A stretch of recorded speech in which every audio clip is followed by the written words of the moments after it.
Guys, you're never gonna believe it. I was watching King-Ohger this morning, and I saw the place from Fortnite. Like, I've been there. See, I just posted pictures. I've been there in Fortnite. No. So genuinely cool that they did that, honestly. I love it. You're welcome.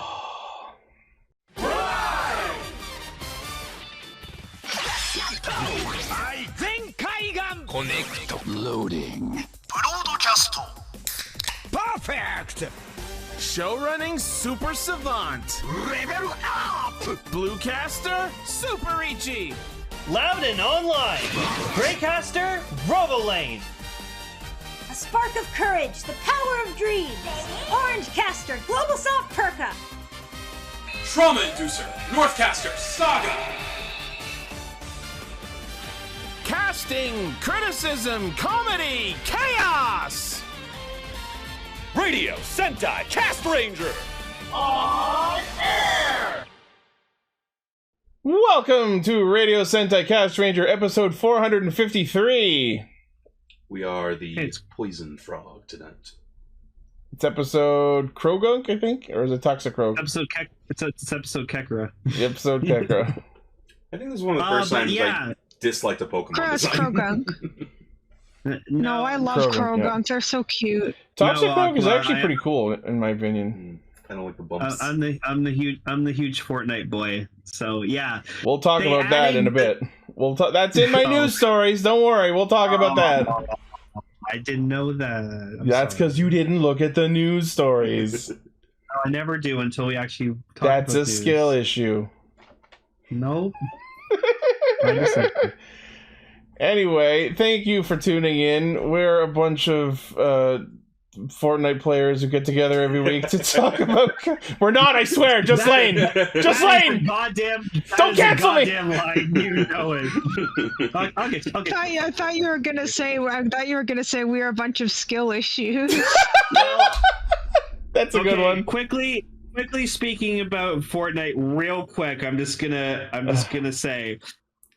After 4 years, the one Fortnite skin I have been dying to have finally came back, P1000. So it's basically Peely the banana as a robot, and I missed out on it the first time it came out, and it finally came back, and like I am so happy. I told you it would come back, man. So wait, how long has it been since this was out? 4 years. 4 years. So this is your equivalent of me getting the Final Fantasy 15 mount in 14, because that was also several years. Lane, no one's ever really gone. I know. I literally posted on Twitter for like 120 days straight to Fortnite and Epic Games asking them to put the skin back in the shop. So I might have had some influence. You may I forgot like one day. So no, I saw them. I saw them when you posted them. It was pretty cool. I just kept thinking, like, please bring that back. Like, he really cares about it. Yeah, and I have not taken it off since I got it. So if only I could do the same to my favorite snack food that just got discontinued. No, I know. I'm so Pizza sorry. Well, Pockets? there's still regular Pizza Pockets. I'll have to settle for the McCain brand now. How dare I? Yeah, anyway, we're a bunch of skill issues that get together every week to talk about Kamen Rider, Super Sentai, and a third thing. We try to, at least. And this week we actually do have a third thing, because we're back to our regular rotation of featured topics now that we are into Kamen Rider Gotchard. So, our topics for this week are Kamen Rider Gotchard, Episode 2, King-Ohger, Episode 28, and I know we announced last week that our feature topic was going to be High School Heroes 4, but it was brought up to me earlier this week, hey, are we going to talk about Mighty Morphin Power Rangers once and always? I'm like, yeah, it's going to be on the schedule at some point. When? Fucking now, I guess. Why not? Surprise! So yeah, our feature topic is Mighty Morphin Power Rangers Once and Always, the Netflix special. Yeah. It's the first time we've talked about anything Power Rangers related in a while. Has been a moment. I wonder why. I actually had to like go and put together a top feature topic background because we didn't have one for Mighty Morphin. That's gonna look Decker is thrilled. Yeah, well, we've... Yeah, the fucking Bat Family Rangers. Fucking Alfred's of Zordon. I love Pretty it. well. We'll get into the Batman comparisons in a bit. There's a few. All right, but before we get into that, we have some news, and we got less news stories, but some big hitters this week. Oh, yes. News mode. First off is the announced trademark of the next Super Sentai. It's here. Oh yeah, the explosion guys. The demolition team. Yeah, so it's Bakuage Sentai Boon Boomger. Not Boom Boomger, Boon Boomger. Apparently this was... Yeah, there was... Actually, there already was a Boom Boomger, which was a smaller thing. It's like an idol group. Oh, really? Yeah. Someone posted a tweet. So yeah, the translation to that is increasingly explosive Sentai Boon Boomger. I see. Yeah, because like Bakuage means like increasingly explosive. And also all we have right now is the name, right? Yep. So what do we think? Everyone's immediate comment this whole past week has been Dynaman 2, because Dynaman was about explosions. I see. Bakuhatsu Sentai Dynaman. Thinking, yeah, that they'd be like demolition team. I'm predicting that the Red Ranger, his helmet, is just gonna look like an explosion. Like the top of his helmet is gonna look like. Yeah. I can picture it. That's the weird part. I'm calling it now. Like the shape of his eye visor will just be a fucking explosion cloud.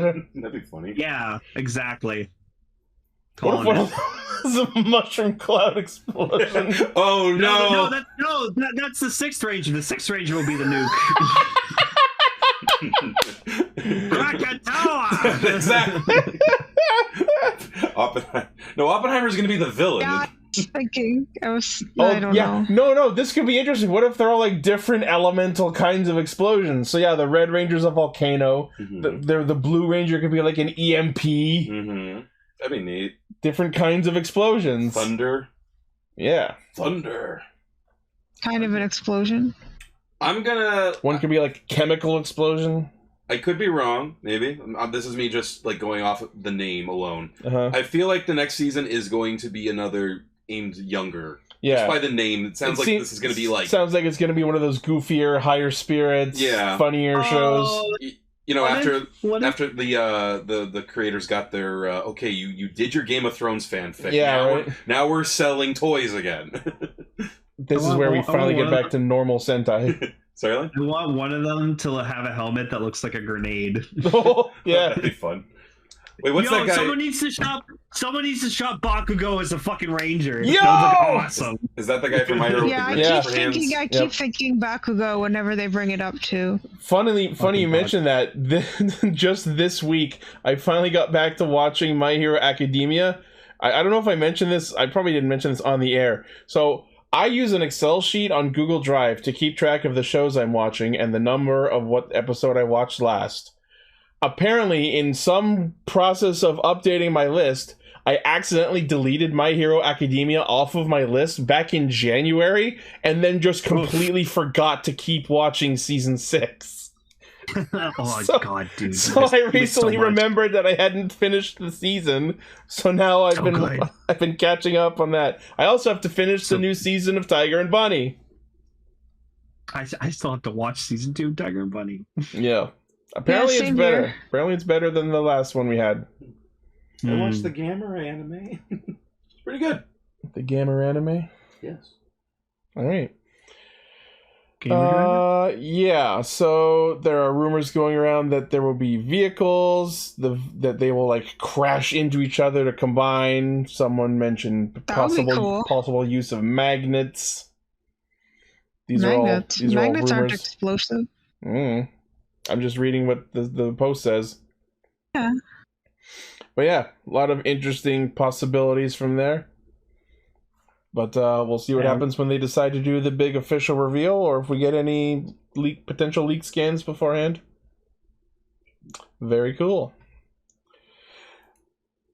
You know, when I asked for a King-Ohger video game, this is really not what I had in mind. I feel like I really got monkey's pawed on this one hard. It's what I do. So, you can visit the Shugadam Palace in Fortnite now. Yep. So cool. Lane, take it away. Well, listen, Ichi, like, saw this and, like, he just, like, yelled at me. He's like, explain. And I was like, dude, I'm just as surprised as you are. I had this thought never crossed my mind once. It was so funny, because you were here when I found out about this, Yeah. I was in the bathroom scrolling through Twitter, and I see a tweet from the King-Ohger account with the word Fortnite in it, and you heard me shriek from the bathroom, "What?" Yeah, that was weird. Yeah, no, I just went, excuse me? So yeah, I actually, because I had Fortnite on my Switch from the time that I've helped you play with the co-op campaign or whatever, I booted it up, I went into the level. It's literally the Shugadam Palace, complete with, like, the mural on the ceiling. Like, it looks great. It looks amazing. You can't, like, go everywhere in the room. You're kind of, like, boxed into just that middle carpet section. You can't even go to the throne. And the only thing to do in there is this target practice minigame, and you don't even get anything for doing it. No, Like, you don't get anything. Okay, Lane, I gotta ask you, because you know Fortnite. Do they do stuff like this also? Like, where it's just go into a room and look around? Is that a thing they've done? Yeah, because, like, okay, so, like, this is, like, Fortnite's new creative mode, so literally they gave everyone access to the Unreal Engine 5, and you can literally make your own games, full-on games in Fortnite creative mode. And so people have made, like, Mario Kart and shit like that. But obviously people can't make whatever they want because there's copyright terms and shit. But, like, literally, people are making hundreds of thousands of dollars on Fortnite maps. So it's the brand new Little Big Planet, Dreams, what have you? Mario Maker 2. Yeah. Like someone recreated the entire Chapter 1 Fortnite map in Fortnite. Like, it's insane. Yeah. What would a Castranger map even entail, Decker? What would you make? You tell us. I would like to know what that would be. Fortnite's incredible. It's not just a Battle Royale game, guys. Like, it's way more than that. Toei, if you're listening, and at this point we have damning amount of evidence that you are, please make an actual proper King-Ohger video game. You have this entire world rendered in your digital engine asset database. Make it a Dynasty Warriors game. That'd be sick. We've had enough of those. I want a proper RPG. Okay, I got more questions for Lane. One, I'm assuming they've never done a Sentai before, right? In Fortnite? No. Have they done Power Rangers? No. So this is the first time anything adjacent to this. Yeah, this is from the official Toei Twitter, and, like, they got Fortnite creators to, like, make it. And then Gar said something interesting. He's like, I'm not surprised, because the whole set CGI, so they probably could have just... It was probably just an easy export. It was literally, here, take the USB. Like here's the file with the palace on it. Right? But like, we gotta talk about, like, the fact that the implication of this is amazing, because one of two things. It either means, one, they had a huge enough budget that they were like, just get it out there. Get it as out there as possible. But this is so late in the game. How popular is King-Ohger? Like, that's interesting to me. It's amazing, so... My immediate question is, why didn't we take this a step further and make this a full-on collab like every other collab with suits and weapons and shit? That's the question. Yeah, I don't know why. You know why? Because the main majority of, like, the community in Fortnite are, like, teens and, like, 10-year-olds, so they wouldn't know what it is and they wouldn't care. Well, no, but that's my point, Lane. If they're putting, like... But then why did they put it in the game? Yeah, why do it at all, then? Exactly. Like, at that point... like, promotion. But that's my point, Lane. Like, promote it more! This, you have to know what King-Ohger is to know what's going on here. If it was just the suits and stuff, like, running around the field, even if you didn't know King-Ohger, like, that's Power Rangers. Yeah. You know? This is, like, you have to be a fan to know what this is. Which is my point. It has to be some sort of... I think King-Ohger's popular in the world, is what I'm saying.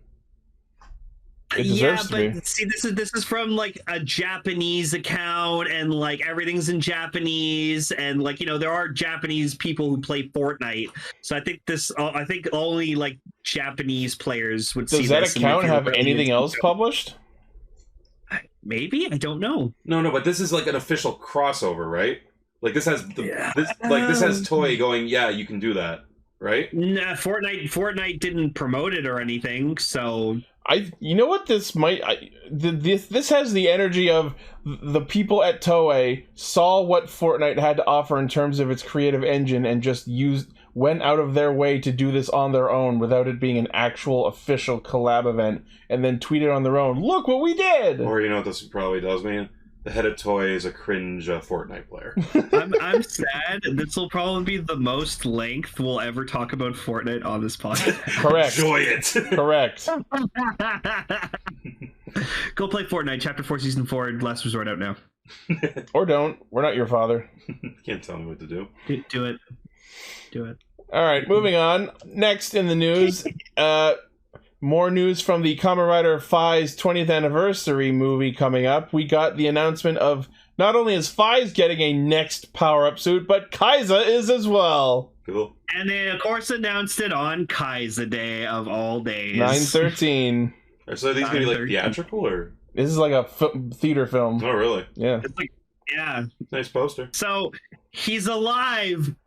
Somehow. Fucking somehow. Somehow Fi's returned.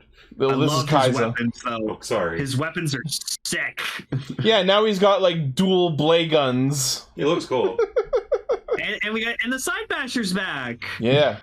I will say the big pointy shoulders don't work on next Fi's, but they absolutely work on next Kaiza. This is a cool You hate Kaiza's design, like his original one. I wouldn't say I hate it. It's not my favorite. You don't like the shoulders. But like keeping in mind that this is technically a villain rider, I think they work. He got pointies. Oh, I think he looks great. Yeah. Was this the one Lane you were saying looks like looks like out of Tron or? I don't know if I said that. It was someone. Anyways. Yeah, someone. But yeah, no, it looks cool, and I hope we see the side basher in action again. Because I mean, it's right there in the poster. It's going to be in the movie. Is there another poster? It looks Yeah, like, or... There was one of Fi's. So, like, Cell, that's his bike. His bike is like a motorcycle with a sidecar, and then it basically turns into Ed 209. I was going to say. Yeah, he fires like missile salvo, shit. Metal Gear Rex.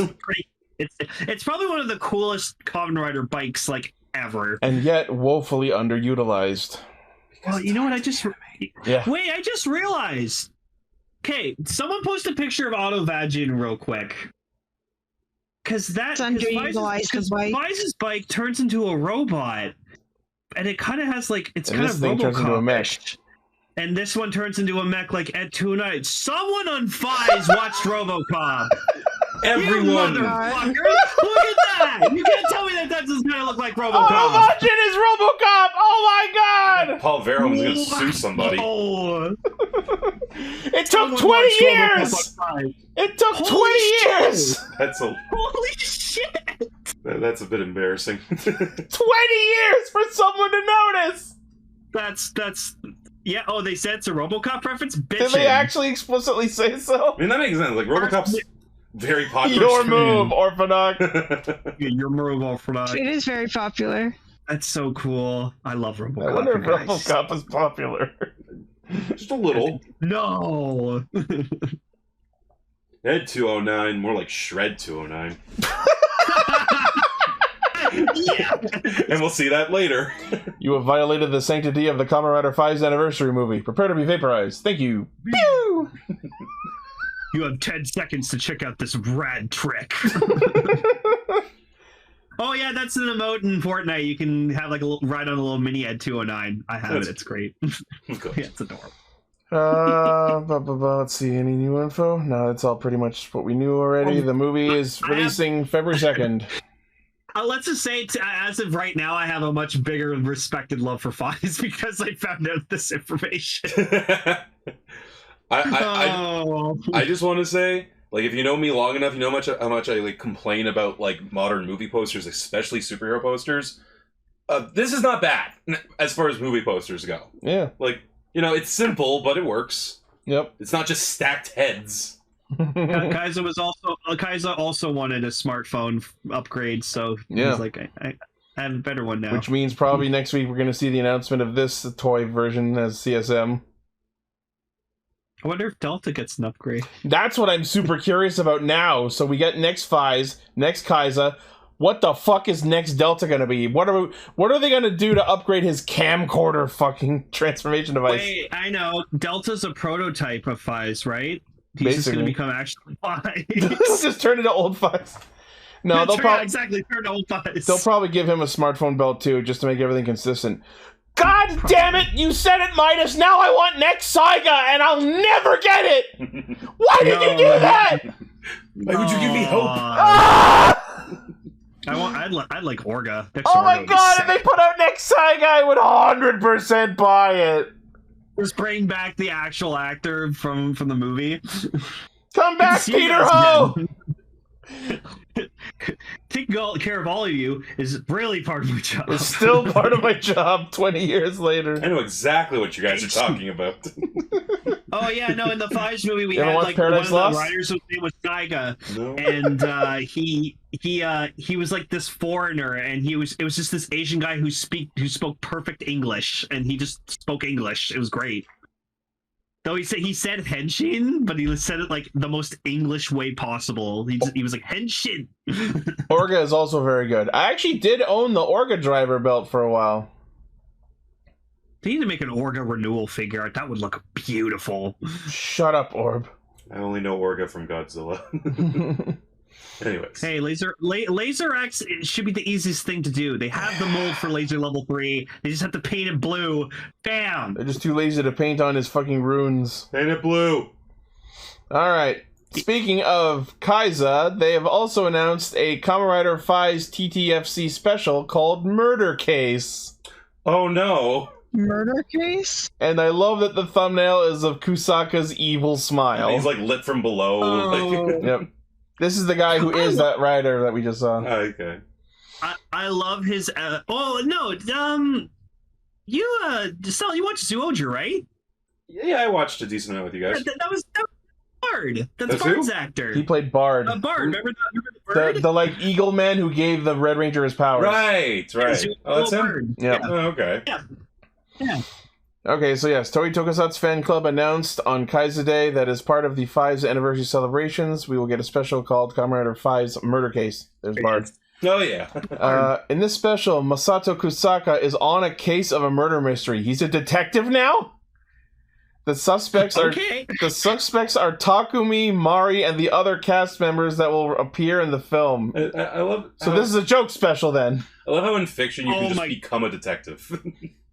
Okay, hang on. Keep talking. I have a fucking funny ass meme. Yeah, so is Takumi responsible for the crime or is it Kusaka? Gee, I fucking wonder. Maybe that'll be the twist. Someone needs to shop Kaiza's face over this fucking picture. That movie was really fun. I have to admit. I love that movie. Out of Buster Scruggs was really fun. The special is being written by Fies' head writer, our old friend Toshiki Inoue, and directed by Ryuta Tasaki, who did the Fies Paradise Lost movie. Interesting. And will premiere on TTFC at a date that is not announced yet. Plot twist, it was Kijino. So the fucking Teal Mask DLC came out this week for Pokemon. I immediately caught all the new Pokemon, and I named Ogerpon, Haruka, and I named the other three Inuzuka, Saruhara, and Kijino. That's so perfect. I love that. Yep. Alright, very cool. Moving on. So we talked a little bit about this last week, but now we have the official announcement of the DX version of the Century King Sun driver from Kamen Rider Black Sun. AKA, if you don't feel like spending hundreds and hundreds of dollars on the shiny self-moving version, here's the DX version that is a bit more affordable. Back, son, won't you come? Take my belt away. So, unlike the CSM version that features automated transformation gimmick via built-in sensors, the DX version uses fully manual transformation gimmick. You manually move each movable part to reproduce the transformation. The center LED light will light up and play the sound by pressing the button. That's lame. Just get the CSM. CSM's more accurate. Do it. Premium Bandai web exclusive 9,900 yen February release. Pre-orders end October 30th. Yeah, there you go. Midas really wants it. Give me. See, here's the strat though. You get this, and then you like touch it up with shiny like paints and shit, and make it look like the CSM one. And then you actually like you take out the electronics, put mechanical parts in it to actually make it close in, and then bam, I'll make my CSM. own CSM. Yes, with blackjack and hookers. Actually, forget the belt. Yeah, screw the whole thing. Yeah. And yeah, that's about it for news. Late news week. In other quick news, I bought it Forza Driver again because I really missed it. Why? So like the fourth time? Starfield. That's why. No, actually, that's because Starfield is addicting. See, now if you bought it on PC, you could have. Someone will probably make a Forza suit mod for the game. Yeah, someone's already made a mod where like you can change all the security guards to like stormtroopers. Yeah, and people yeah. made like starters and shit, and I'm like, That's amazing. I'm like, Xbox will get mod support soon, so is it? It's a reality. Wow. Oh yeah, no, it's like I had every no other idea. Bethesda game. Like, yeah, they have mod support. It's Oh, great wow. on console. It's fantastic. Someone turned one of the party members you can get in Fallout 4. He's like a paladin. They turned him into Buzz Lightyear. Yeah, thank you, Dr. God bless you. I gotta Wait, show that to fucking... why are we saying fuck Bandai? What's fuck Bandai in the chat about? Well, just in general. What? Blaze and No, Midas not have in both said general. fuck Bandai. They do Tamagotchi. They only gave To Collectibles 30 of the oneness buckles. They had 250 orders. Oh. That's why you get that's your mean. stuff on Amazon Japan. Okay, Lane, I misunderstood the project a little, but this is what I got for you. Holy shit! You did that on your phone? Yeah. That's awesome! Thank you. Impressive, dude. Well done. Wow. First time? Well, those are both really good, though. Thank you. Yeah, this man's been murdered like 5 times. The only time he was actually alive and didn't die was in fucking Zio. Which is weird because Zio. Yeah, I think Ichi was pissed off that he didn't die. Yeah, right? Like, You know what's great you're about like, me? you're Kaiser, you're supposed to die. stop him! He's supposed to die! Sorry, not great about me. Great about my experience. I hear Zio. I think Power Rangers still. I'm glad. I'm glad that remains. Yeah. Sorry, it's Shape here. Does that mean that Kaiza is basically like Leomon? Yup. Oh my god, yeah, he's the Leomon of Kamen Rider. That's right, Emily. You nailed it. That's so fucking funny! Fist of the blade gun. I got him. Fist of the Are blade you gun! okay, Ichi? Fist of the blade gun! Really? Yeah, fist of the Ichi, blade gun. don't die, Ichi. Someone needs to take Shop What Leomon's the head fuck onto is Kaiser's that? body, please. Zio, and Zio? Oh!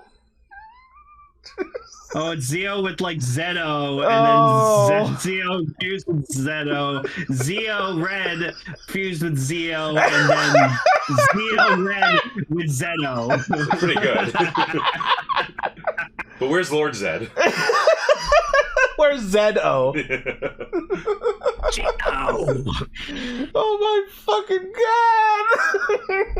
I love doing this show. Have I ever told you guys that? Ichi, don't die. I'm fine. Don't die. Zio. Ichi doesn't miss you. I like Zio. Zio was alright. Anyways. Alright, let's talk about Gotchard. Cool. Wait, the show started. So all of the whole fucking suspense about who Mr. Old Man Alchemy from last week was completely thrown out the window when the recap spoiled that his name was Fuga Kudo, confirming that yes, he is in fact Rine's dad and not the main characters. That we know. Yep. Unless maybe they're secret half-siblings or fucking something, I don't know. I mean, it's just... I did notice that they still were covering up the dad's face. Yeah, we still don't know who his dad is. Which is really weird. What if Valvarad's his dad? Like that? Valvadad? The teacher? No. I was gonna say, what if the teacher's the dad? I would love to see how they explain that one. Yeah, I know, like, he would have remembered what he looked like. He had completely different hair. Like, it's just, yeah, you're right. It's weird that they're, like, I guess we're going to meet a character. Maybe we haven't seen the dad yet, but we are going to meet a character who will turn out to be his dad. Like, I don't know yet what the point of hiding the dad's face is. Well, it's an homage to that's Home what I'm Improvement. saying. That's what it is. So we're just going to call him Wilson till he shuts up? That's what I'm calling him. Heidi ho, son. It's weird. They always try to hide Wilson's face, but there were literally some shots where you could clearly see him. Oh yeah, no like problem. you could make out that actor's face after, but it was just fun how they kept doing it. Or you could look up the actor. Yeah. It was pretty funny still. I don't know. Hotaro's dad is misspell him. Like, although I will say one weird instance where like I tried to look up the actor of a man whose character hid his face all the time and couldn't find it. Yeah. When I watched Kamen Rider Den-O and you see past Sakurai all the fucking time and they hid his face all the time, I looked up his actor and I couldn't find a photo of him. And then we finally did, like, years later. Yeah. And you were blown away by it. Yeah. Oh, nice. Yeah. But yeah, so can I just say this episode was so wholesome. I fucking loved it. Like Skibo playing like with the kids. That was so fucking adorable. Yeah, like this I agree. This definitely felt like they wanted to go. Let's make it a little softer after all the heaviness. It's definitely the opposite of Eats. This is for sure. This is absolutely refreshing after the overt and heavy-handed Jesus metaphors. Now we're gonna go back to subtle Jesus metaphors. Anyways, so but yeah. no, just the fact that we have this skateboard Kemi just hanging out with the kids, letting them ride on him. Yeah, in the school or the skate park. Finding trouble? All that, and then when it becomes amalgam. Oh, amalgam! Oh yeah. My god! Oh, did you just get that?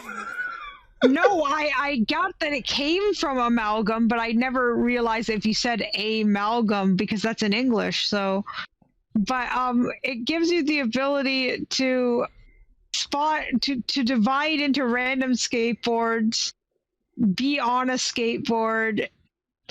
You just get all in all skateboard power, and then generic he just rides a skateboard powers. around for no reason. Yeah, he just rides on a skateboard for no reason. It's great. We'll get to that in a bit, but before we talk about the actual episode, the opening sequence was actually really nice. Oh yeah.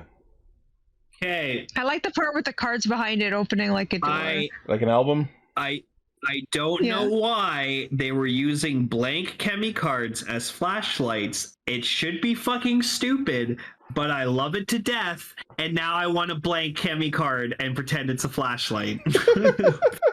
It's so stupid, but I fucking love it. Yeah, I don't know what that was about. I don't know if that was meant to be like metaphorical or if literally blank Kemi cards can light up darkness. Maybe all Kemi cards can do that.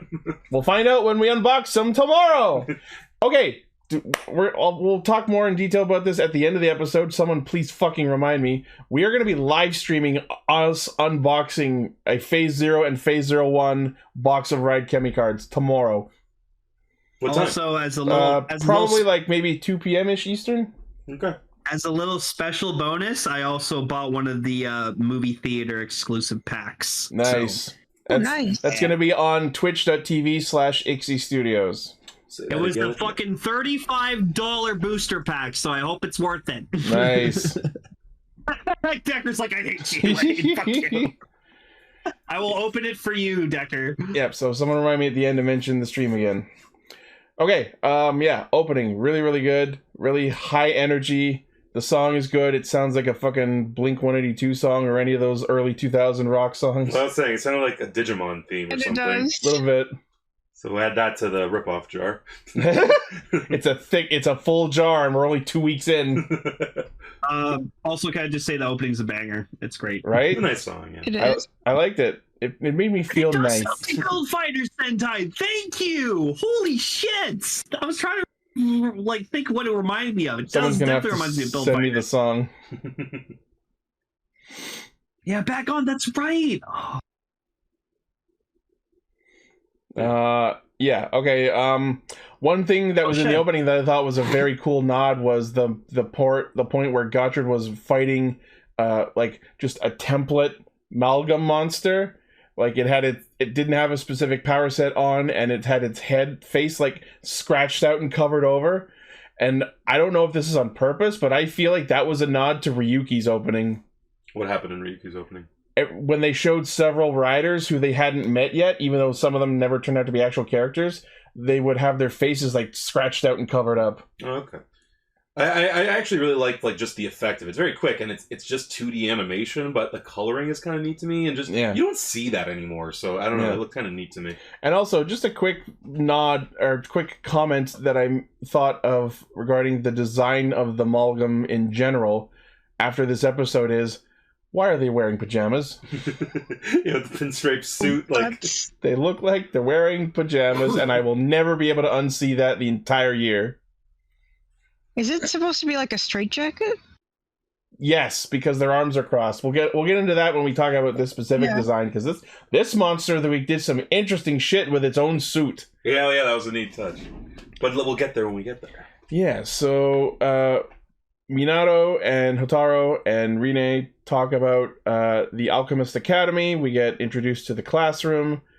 And then it's so cool with the lab in the middle and everything on the sides. It reminds me of the TARDIS. I don't know why. It just it's a cool bit set. of a TARDIS. I like all the little alchemical stuff going on. Knickknacks. There's a wonderful stuffed alligator on the wall. Fucking Jackson, amalgams and pajalgams. Oh no! Oh no! That might be the title. Yeah, I'll write that shit down. That is so good. Okay, someone make a bananas and pajamas chemi card, please. Oh, Jerry said pajalgams first. There you go. You got credit. Yeah, now we need banana amalgams. Yeah, banana amalgams. Oh my god! Chemi card, please. We'll go under the plants category, right? Yeah. Banana Slammer, I guess. And that's the use a card of B1 and B2 to get a new form. Yeah, B1, B2. Are you thinking what I'm thinking, B2? I think I am B1. It's Henshin time.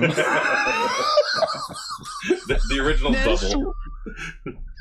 Why does this actually work? It should not. Well, it shouldn't, but I think it actually works because they established how it's it can be anything and everything is anthroed, so why not? Put this shit on a chemi card now, right this second. Oh my god! I love bananas and pajamas as a kid. So yeah, Hotaro gets introduced to the Alchemy Academy, and Rine talks about how the man that he got the belt from was a traitor because he took the chemis and vanished. But of course, I'm sure later on in the show we will come to see that he did it for a not so malicious reason. Well, no shit. He just went and stole all of the chemis that had been sealed away. They were sealed into cards so they wouldn't cause chaos. And then Hotaro says, did they have to be sealed? And then that's never followed up on, but it's very interesting. The guess that I'm going to put out is our villains of the show. They're the... Why do they... No, why the newer ones? Gross. No! The old school ones. So our villains of this show, the three Meikoku sisters, because I refuse to use translations by subbers, the Meikoku sisters are probably...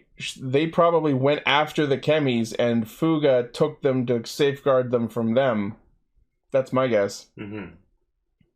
What were they called? Like, what did our sub... The Abyssal... The Abyssalis sisters. Yeah. Which is probably not inaccurate, but, like, when it comes to proper names, you put a translation note and then you call them what they're actually being called by the characters in the show. Yeah. Otherwise, you get a Ryoma warring situation again. That's right. We don't want to do that again. Yeah. Ryoma Sengoku. Come on, guys. Exactly. Yeah.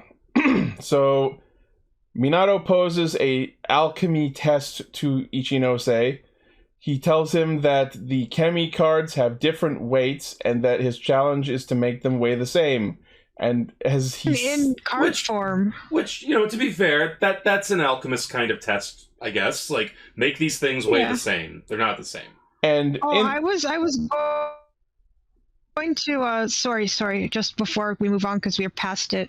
The password to get into the academy is as above, so below, but like said in a really weird way. It's the same spell. I guess the Japanese version. It's the same spell that Rine did in episode 1, just in red. It is a cool little way to get in. It's a fun little password. Which means we'll see Hotaro do it when he enters in the next episode, probably. Speak friend and enter. Very long.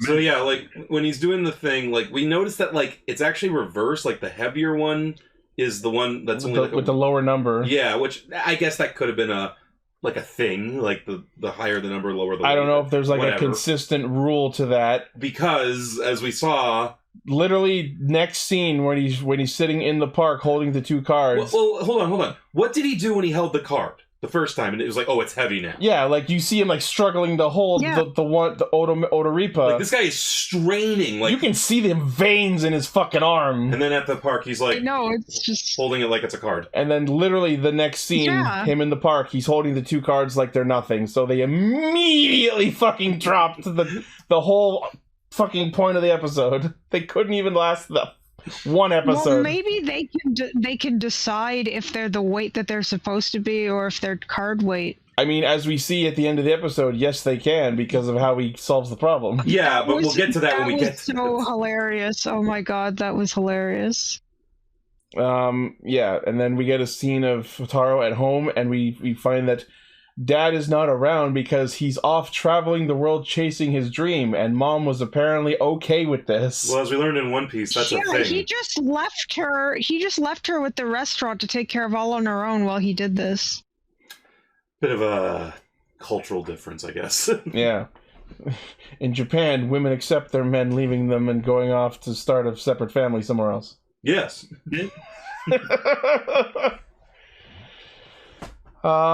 Yeah, so then we have that scene at the skateboard park, and for a little bit we see Skebos, the Kemi, in its like actual model skating around, and then for no other reason that I can think of other than to cheapen the effects budget, the skateboard monster possesses a skateboard. And how do we know it possessed the skateboard? Because it's got stupid little eyes taped to the front. And these things, I think, were literally taped. Because every shot, they're kind of different angles. Like they had to keep reapplying them after every shot. Like, no, because it clearly was a real skateboard, and they taped on some plastic eyes or something. And like, I don't know, like... And I just love... So, like, it possesses one kid's skateboard, and then he, like, gets back on it, and then it, like, helps him shred better. Yeah. And just the one shot of the kid airborne, like, grabbing it and whipping his other arm off in the breeze, like, yeah, now I'm awesome! Extreme! And then Kaijiki was there. Yeah. I love him. Well, little known fact for him the whole way. Little known fact, this was the last role of Dom DeLuise as a talking skateboard.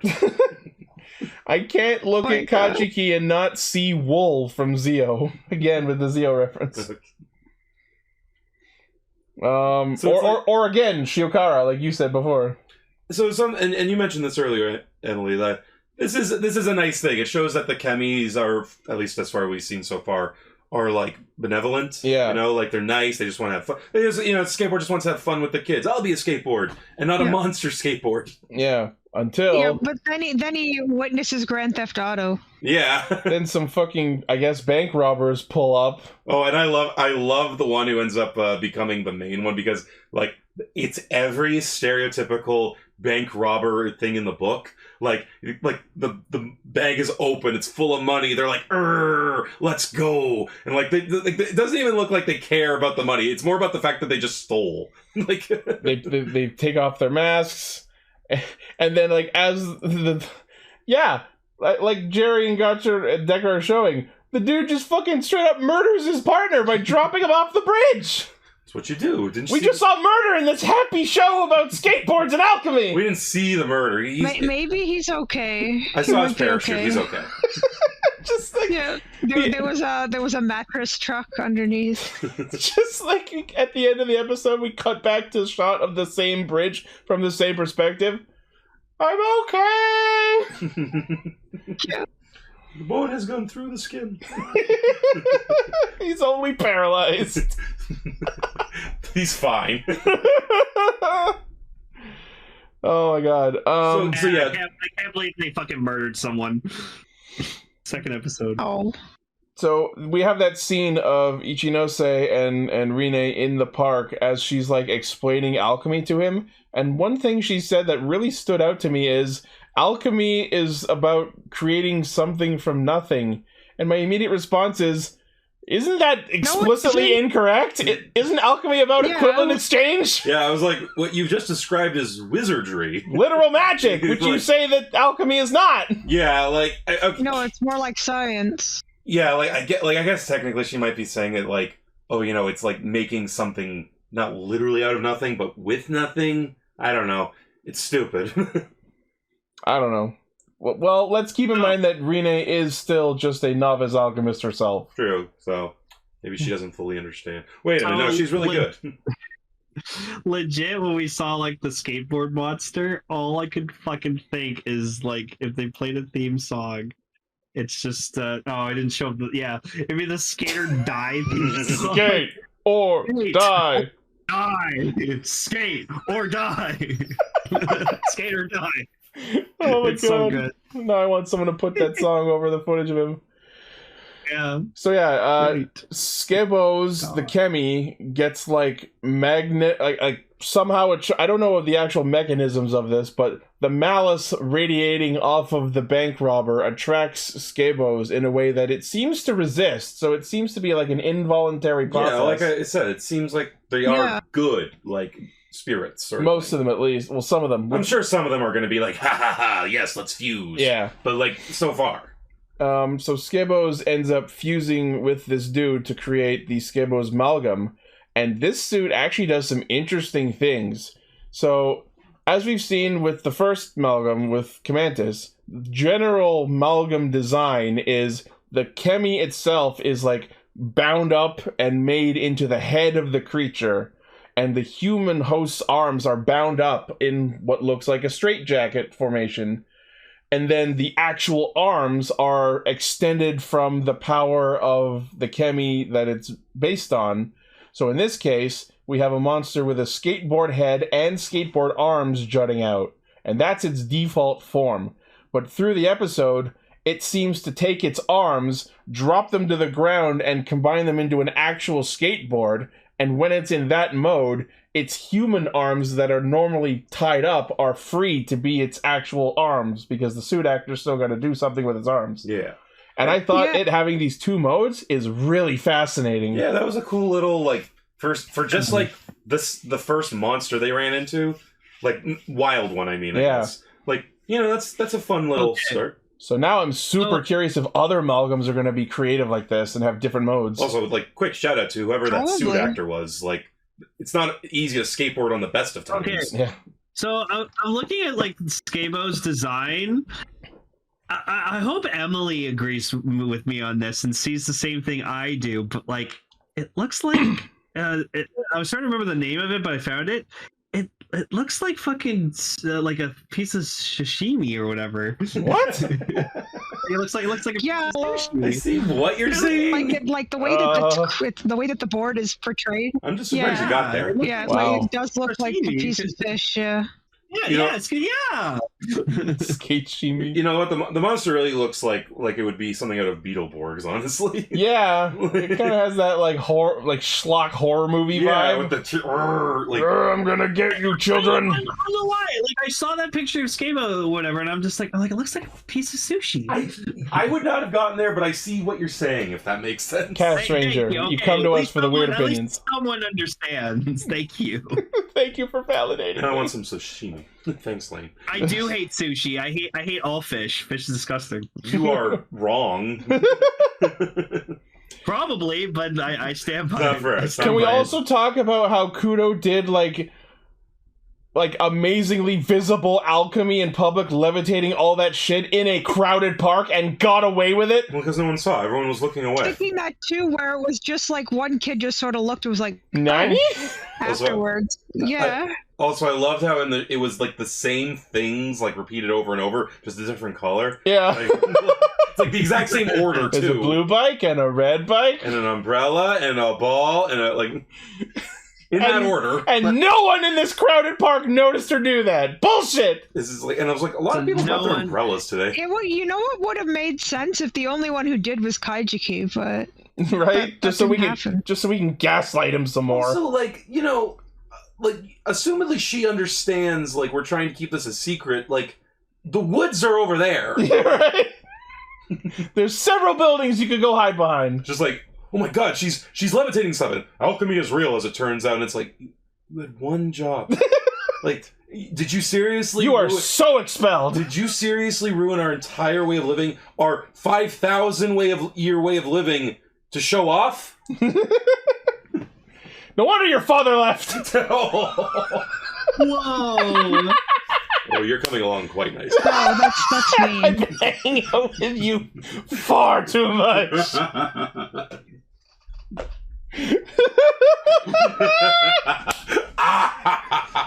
Anyways.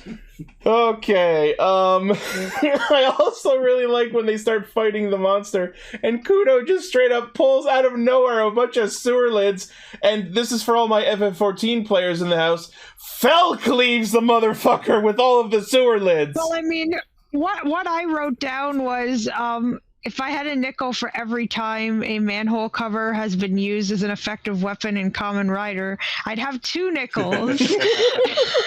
Not much. It's not much, but I'm still surprised I have 2 nickels. Weird, it's happened twice. Yeah. That is a weird one.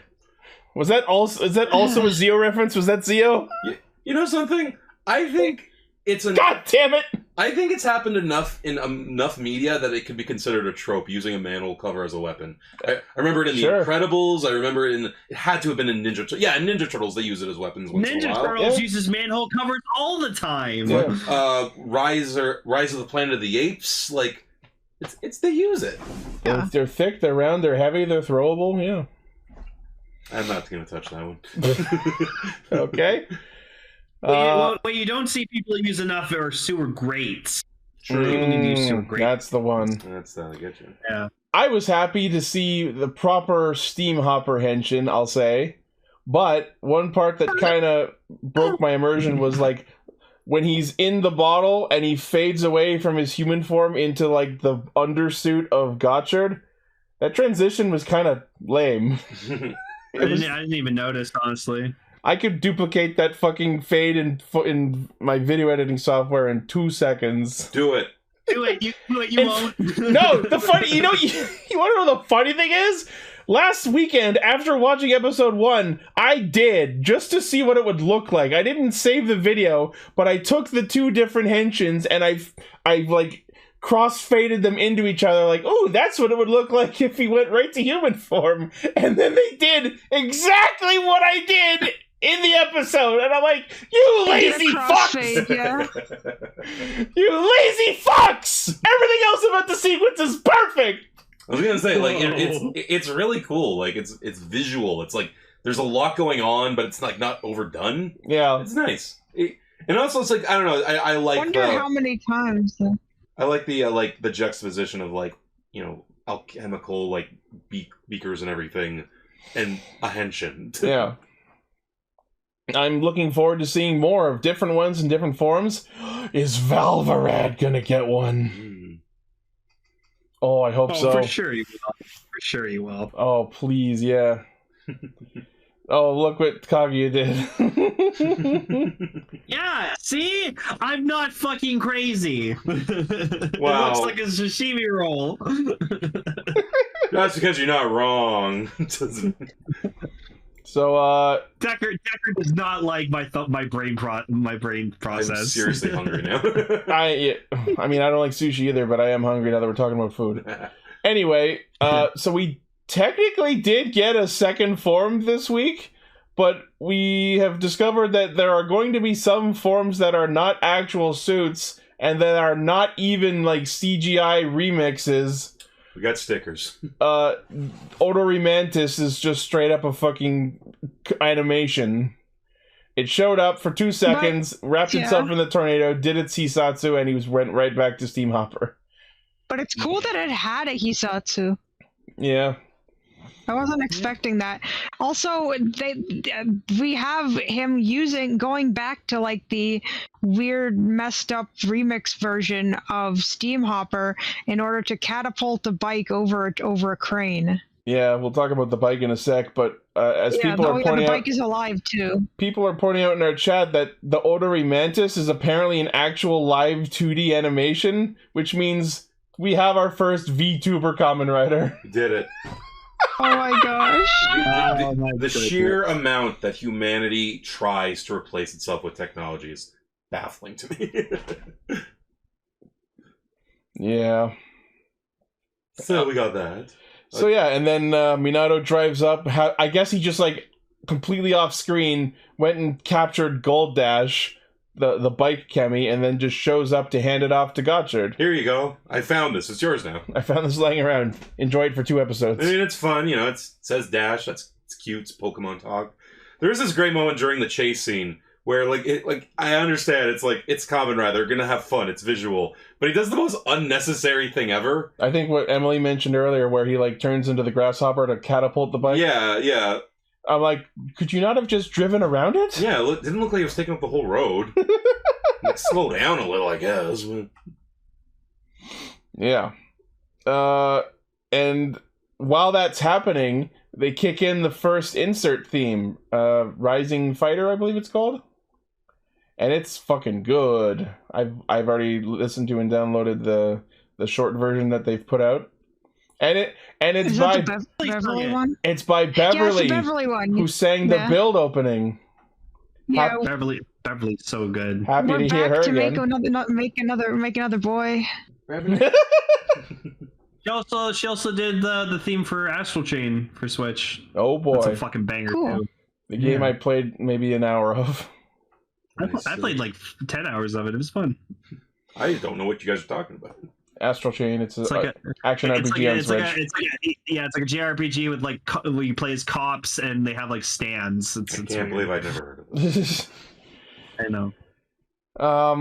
So there was that one bit where Skebos threw a bunch of tires at Gotchard, and the first one it stretched out into a long surface, and then it threw 4 more at him, and I thought he was going to be ironic and turn it into a big energy skateboard. I was sorely disappointed. Oh, yeah. This was their No, we just turned it into goo. This was their way of saying, this isn't your dad's Kamen Rider drive. I actually like that though, how it just that's kind of an alchemy thing to do. Okay, it's rubber, just superheat it, and then now it's stretchy. Yeah. I hope they do more shit like that. That's see, they did it, and you can and you did infer that from watching that, but I feel like they should have been a little bit more explicit about I'm doing alchemy. Look, kids. Probably would have been the way to go. Yeah. But yeah, so they do the finisher. Skebos gets defeated, and then the Kemi is captured. And then he drives off, leaving the criminal to be assumedly captured by the police. That was the thing. You kind of hear a police siren in the background. Yeah. But, if you weren't listening, it just looks like, well, I'm just going to leave the criminal lying here in the middle of the road. Bye! With the money. Because he was surrounded by money. Although it looks like much less money than he actually consumed, because he, I guess, burned up most of what he consumed. Sure, why not? They probably also only had $200. Which really begs the question: what was the point of it all? Well, that's the lesson. You don't rob banks, because otherwise, Your crime doesn't pay. Yeah. Actually pays quite a bit. It's getting caught that costs you. Yeah, that's the way out. So we cut back to Hotaro, who has solved his alchemy test, and instead of whatever actual alchemical method he was supposed to use, instead of practicing, learning something new, maybe learning a bit about this new world he's been in, no, he just protagonists his way out of it, making them go on a diet. He tells Odoripa. He tells Odoripa to get skinnier and tells Gamantis to get fatter, and fucking somehow they do it. They don't show us how they did this. Like what? Do they eat food? Do they exercise? Like how do they have metabolisms? Okay, immediate first question that the entire fandom is asking: can we buy these versions? Can we get the deviant-arted versions of the cards? Can we get fat Gamantis and skinny Odoripa? I guess this really was a week of weird fetishes. You'll see in the next episode, too. Oh. That's the thing, like, so, because he technically solved what he was asked to do, he gets a pass, but they never go into, like, what he was supposed to do to achieve this the intended way. True. You were supposed to just do alchemy. To be fair, I did like how, like, the teacher was like, yeah, I don't approve of this, but bastard, you Kobayashi Maru'd me. I'm not gonna be a dick about this time. Like, I mean, and to be fair, like, I guess that's the point, right? Is just find a way. They're establishing this status quo between Ichinose and Kudo, where Kudo is the studious, wizardly kind of alchemist, where she's gonna do things her way, the intended way, the hard work way. And Ichinose is the protagonist, and he's gonna fall backwards into success and make friends with everyone and succeed through pure bullshit. Sounds fair. We just need a third alchemist, like, main character, and then we'll have the riders of. We saw him. His name is Spanner, and he's in the next episode. Whenever they play Choke. And they could be like, we're only 2 episodes in. That could be the point, is her saying, no, like, I practiced for this. Yeah. And him, like, maybe learning he needs to take it a bit more seriously, but her learning he can't always do what's in the book. They're gonna learn from each other as we go. Oh, like alchemical solutions, they mix. I just want them to pull like a Kiriko from Drive when like she tried the driver and it just like she got the suit on but then it exploded her out of it. Like the tire exploded out of it. That's funny. Yeah. And then because he passes, Ichinose gets his own alchemy ring, which means next episode we'll probably see him do the thing where he switches the ring finger and then transforms into the uniform. He's gonna get his lovely cloak. We saw him wearing it in the opening. It's interesting that his is also blue. I think that's just the uniform for first-year students, because we also okay, that makes sense. We also get briefly introduced to 2 other students who come down wearing a different colored uniform, and I've read that those are upperclassmen. Oh, okay. Okay, that's fine. Yu-Gi-Oh! DX thing. This is a 2-year career college.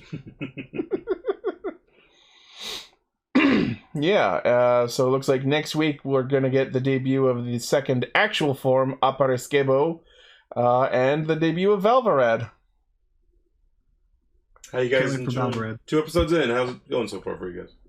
It's fun. I really, really like this one. Yeah? I'm sorry, I know it's silly and sort of a childish one, but I really, really like it. Like, this is probably the fastest it's ever gotten me since Ghost, which, again, like, says a lot about me. I don't have good taste.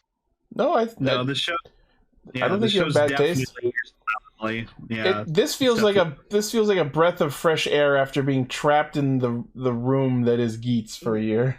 Ichi wants to sell all of his Geats stuff just because Geats was so mad. I've already canceled my Fantasy Buckle pre-order. I just need Geats to be out of my life now. That's why you guys wait till the end of the show before you buy.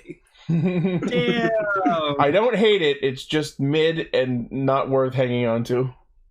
I'd rather have more King-Ohger stuff. Right? I need more room for more King-Ohger stuff. Yeah, but other than that, yeah, aside from a couple of questions and confusion points that we've talked about in detail over this episode, yeah, I would say I'm more enjoying it than not so far. there's definitely some serious plot we're going to get into later, but we're going to have this Kemi of the Week card captor style for a while, and that's perfectly fine for early episodes. Yeah. Okay, can we please talk about King-Ohger now? Shall we wait? Oh my yes. God. Oh my god.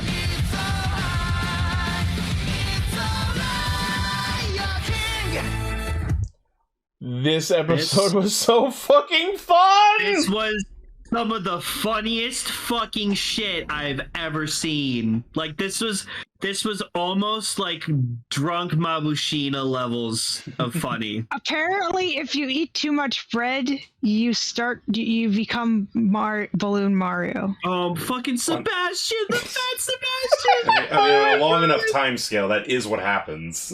Okay, I just have to say, the actors fucking nailed it. Oh, yeah. None of them were bad. None of them were bad. Everyone did a... I was downright fucking impressed. My jaw dropped when I heard Gira's actor, like, pretending to be Jeremy, and he even had Jeremy's tone of voice down to a fucking T. I was going to mention him specifically. Shit. The accuracy to which he portrays Jeremy's creepy fucking smiles is terrifying. So good. They're all very good with each other, honestly. But Yanma, like Rita in Yanma's body, his actor would, like, he Rita screamed. Oh, he went for it. Killed me. My favorite my favorite was Kagaragi in Himeno. No, Jesus Christ. Pumping iron for no apparent reason. I note that Himeno could take it because that's her body, so she must be like really strong. I will also say that my favorite swap was Kagaragi and Himeno because they fucking went for it the entire episode. Oh, yeah, those two, they were like, we should give all our resources to Tofu. Speaking of the writer's weird writer's fetish being snuck into the show. Fucking Sebastian Balloon, oh my god. And by the way, I ain't yucking anyone's yums. Is it physically impossible and weird? I'm in. I love that Himeno's first thought upon waking up in Kaguragi's body was to rip her shirt open and check for boobs. Well, yeah, that's what you have to do. Like that's honestly the more like G-rate of what you really would do in that situation, which is okay. There's one way to confirm this. Yeah, Scott Pilgrim. Bread makes you fat. But no, yeah, for real. The actors all did in this body swap episode, they all did a great job. Like, you could tell that they probably, know each other well enough to, know what the little tendencies do. Like, you were talking about the smile and everything. Yeah. No, they did a really good job. This is why body swap episodes are always great to do later in a show rather than early, because then they've gotten to know each other. Yeah, and I wanted to bring this up because this reminded me, to me, the best they've ever done that was in Voyager, when the Doctor was in 7 of 9, body. You remember that's that? Right. And Jerry Ryan is so good at doing Robert Picard. Holy crap! That's the best I've ever seen it. But wow. this was really good. Also, I never realized how much I love freaking doodle-doo-doo-doo-doo on the swinging around. It's so great. I love him so much when Gorma comes back into their base and he's like, "Welcome home." He's having a good old time. This guy, I know villains never get merchandise, but my god, if this guy gets something, I legitimately kind of want it. Okay, we need a plushie. It'll be great. Sorry, I'm having a really tough time trying to think of different names for this fucker. All right, let's talk about it. The updated opening is fucking slamming. I love what they updated. What did we get? Yeah. We got some new illustrations added on. Yeah, people have been posting in here. We got updated individual color-themed shots of the 6 King-Ohgers. We got shots of the new villain faction. And then in that set of 2, what I refer to as the wallpaper shots, where you see each of them with the overlay of their bugs, fucking in the middle of it, Kuwagata Ohger upgrades to King Kuwagata Ohger, and I'm like, that's fucking awesome! Yeah, pretty dope. There were some old visuals left in where you still see their younger selves, and there were some scenes that they should have updated to have Jeremy in it by now. But most of what they updated is really fucking great. Okay, I also want to get this out of the way. So, like, last week, I talked about, like, I love how, like, bonded as, like, friends and allies Jeremy and Gira have become, and this episode, I know, I love that. They went at it so hardcore, and I was like, oh my god, I love these two when they're together. Holy shit, they get fuck shit done. I was gonna say, so like, good. That was the one the swap. chemistry's amazing. That was the one swap where nothing bad happened. Yeah. Nothing bad happened. Yeah, I know. Yeah, they were just like, it. we swap bodies now? Okay, let's figure this out. Also, just a really fun thing, like, so I'm sorry, I don't know their names, but Gira's actor, like, again, they're trying to emulate, and he got the smile perfect, but he could not, unfortunately, achieve the size of Jeremy's eyes. Like, the actor who plays Jeremy has very large, expressive eyes, and the actor who plays Gira does not. Yanma. Like, it was great. Like, he was trying, but like, no, dude, you can't do the bug eye thing like he can. I also don't know how Rita's actor got, like, Yanma's smile, but holy fuck. Rita and Yanma, the swap of Rita and Yanma was the most visually satisfying because of the way they fucked with each other's hair. Oh yeah, that was great. Rita as Yanma put a mask over their mouth and pulled Yanma's pompadour down over one eye, and then Yanma as Rita brushed all of her hair off to the side and got rid of her fucking face cloak. So Rita's face reveal again, whatever. They keep doing that. Oh my god. Oh. But yeah, just the scream from Yama's actor is so fucking good. So, like, that's like the perfect representation of, like, visual uncomfort. That was me when I saw Yanma's blonde hair. So we should talk about, like, why this is happening, by the way. Yeah, so the episode opens with Donald Duckingham asking his team of floating giant space man-children. Yeah, by the way, may I for a second? Sure. So I didn't bring this up last week because I forgot, but at the very end of the episode, we see Dojden, get onto his swing, because he had done that before. But then, for a split second, you start seeing all the others. I thought, like, are they playing all of them? And I was like, I wonder if they're all, like, childlike. And then it just straight up confirmed in this episode. You got the leech girl, she's, like, bouncing on a ball. The bagworm guy's, like, going down a slide. Crashing into a bunch of planets. Yeah, like they wrapped up one guy in saran wrap. Like, yeah, because Kamijim did a bad. I noticed that. Now I'm wondering. Next week, what's his name? Goma? Is that his name? Gorma? Yeah, Gorma. He was tied up in the preview. Oh wow! So I think he just does that every single time one of them fails. So now I'm wondering, legitimately, if they are actually children. That's what I was wondering. If they probably are literally billions of years old, but by their standards, what is that? And which means Gorma's the one who, like, if they're all children, he's like the kid who tries to be the mature one. That's what I was gonna say. He's like the ninja boy. Like, I must study the way of the shadows. Like, while you were all destroying planets, I was studying the blade. Oh my god! Lane. He's Amon. I was gonna say he's like Hikari from or Hikaru from Tokusatsu, like the green one. I love Gorma so much because he's voiced by Kazuji Yamahiro, who plays my favorite character in Grand Blue Fantasy, Ingwe, so I have an extra amount of love for him. And like, so fucking cool. He's my favorite of them. The whole thing was like, Degden was like, how can we mess with them? Right? Was that the whole, like, genesis? Yeah, it's like, alright, who wants to have a turn doing something to clean up our new enemies? And Gorma's like, I've already put something in place. Oh, are you gonna do the thing we're doing and this, and then they do it? As if this is a plan they've done before, I guess? Maybe they have. Maybe it's like, this isn't the first... We body swapped other civilizations that we destroyed, I guess. It would certainly explain some things. Yeah. I like to... What's the bagworm guy's name? Mina...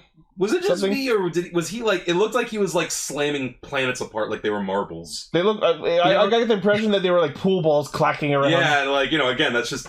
Wow, these guys really can just do anything. You know what I realized that would have been great?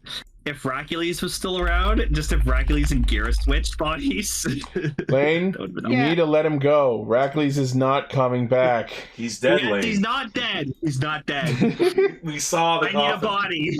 We saw him go off into a cliff. And we didn't see the body, we saw a coffin. And he's with literally the biggest liars in the world.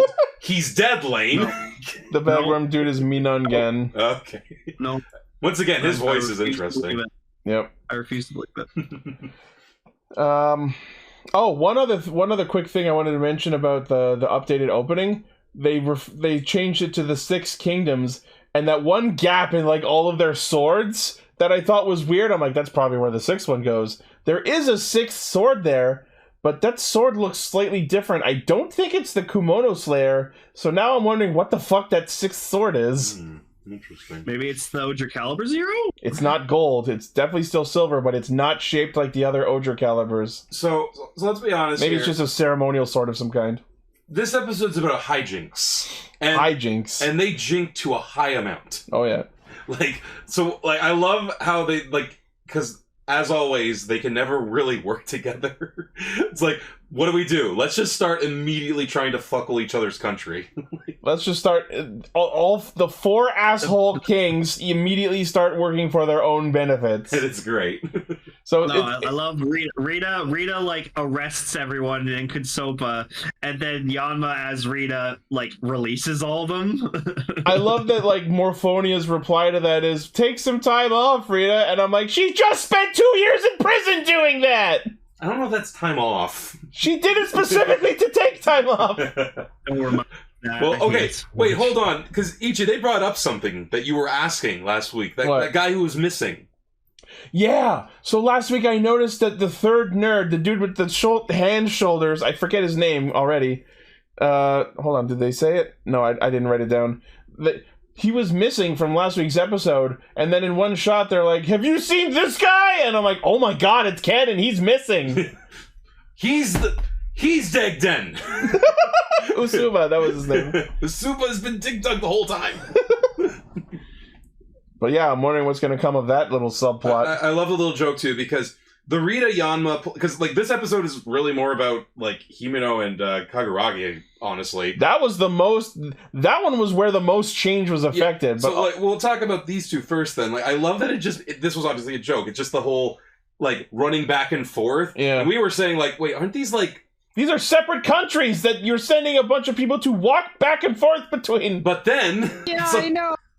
As they come back, one person's like, this is not a walkable distance. So they made a joke. That means it's okay. Apparently, all of those actors were Toei Tokusatsu fan club members. Oh, really? According to what I read. Awesome. That's fun.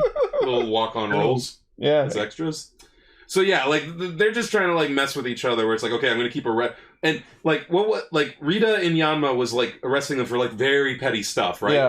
Like talking too loud or something. Right? Yeah, or like one of them threatened the other. It's like assault. Oh yeah. Yeah.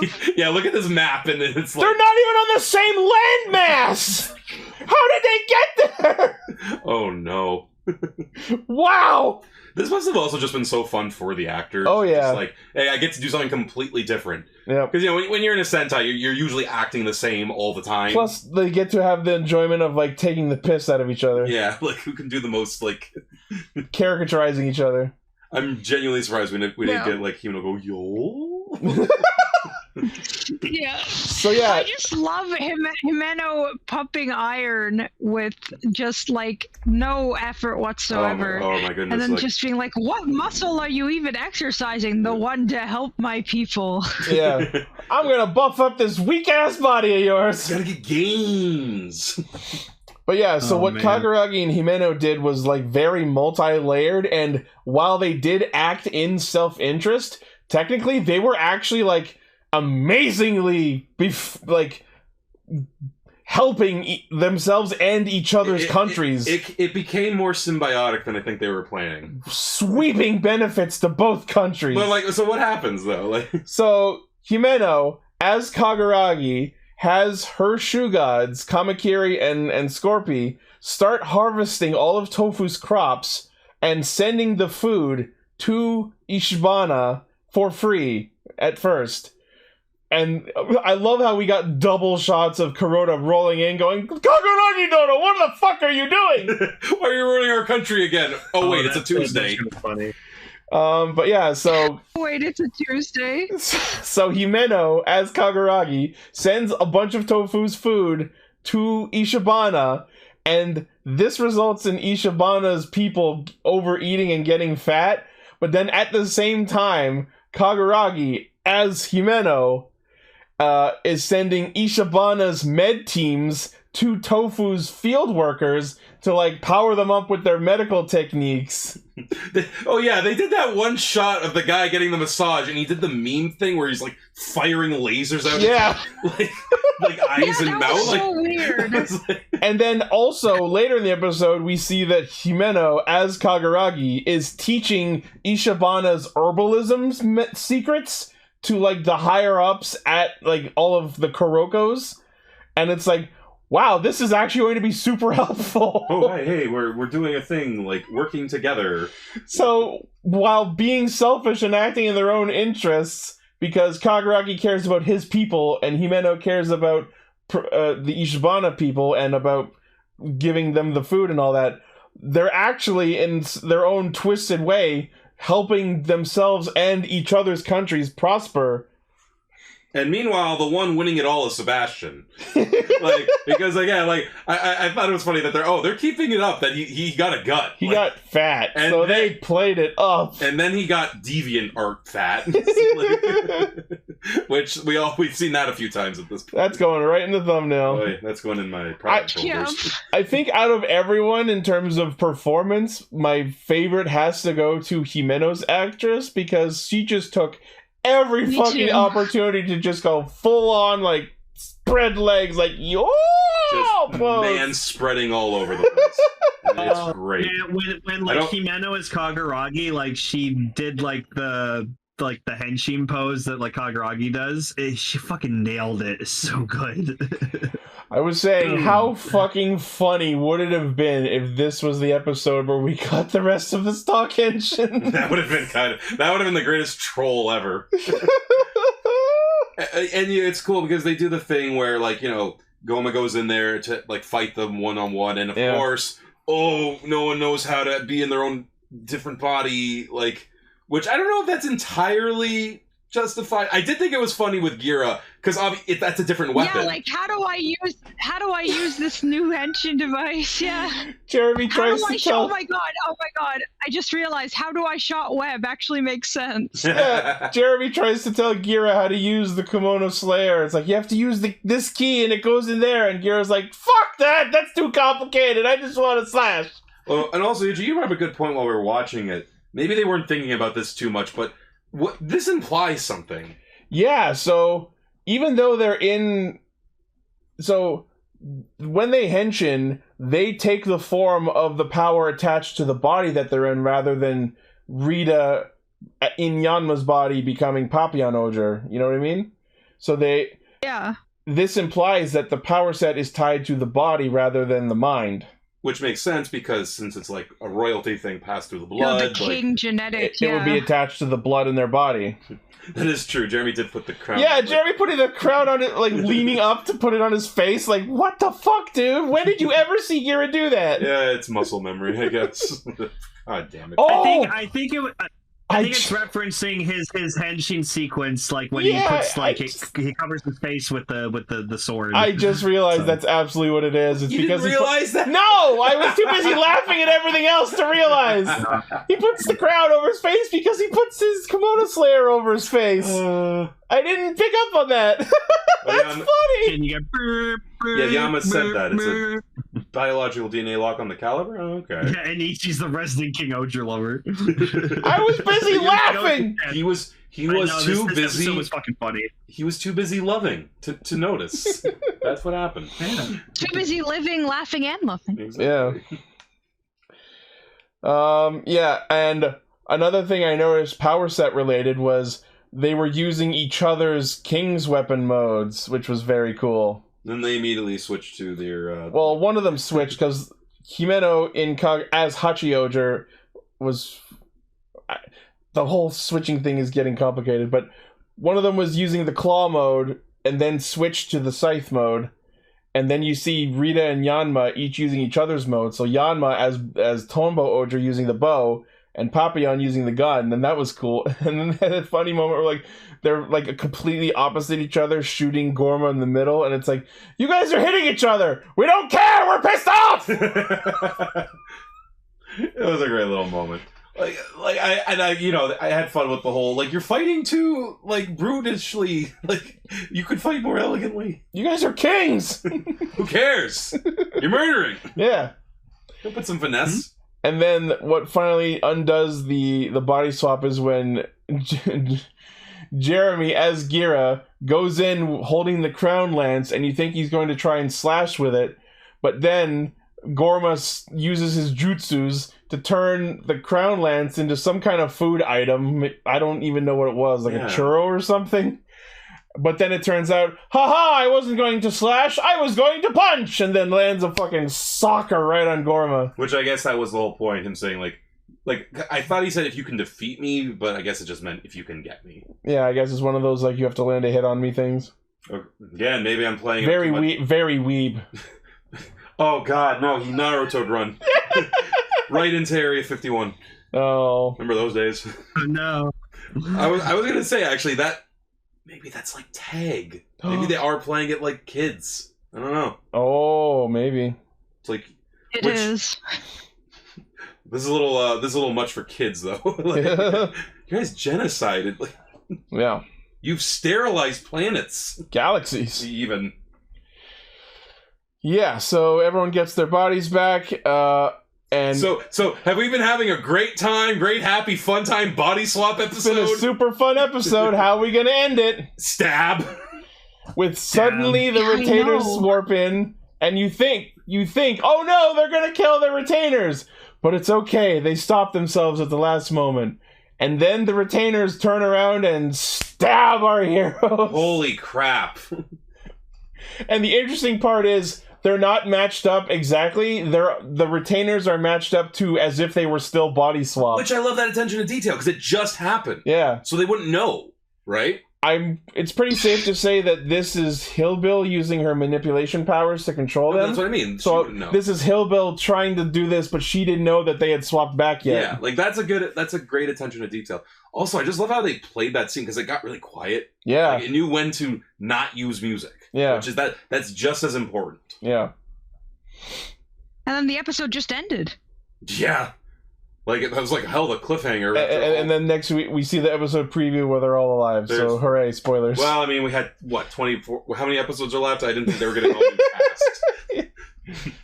past. Could you imagine your last episode on a show was a body swap episode? Wow. What a way to go. Right? Yeah. That'd be interesting. I'm sure he really won't be in any way like a fetish service thing going on in the next episode. In that outfit? Never. And brainwashing and tubes. Oh, yeah. One thing we didn't talk about was when Gira and Jeremy were talking in the streets with the Shugadam citizens, and they're like, what's going to happen with those monsters?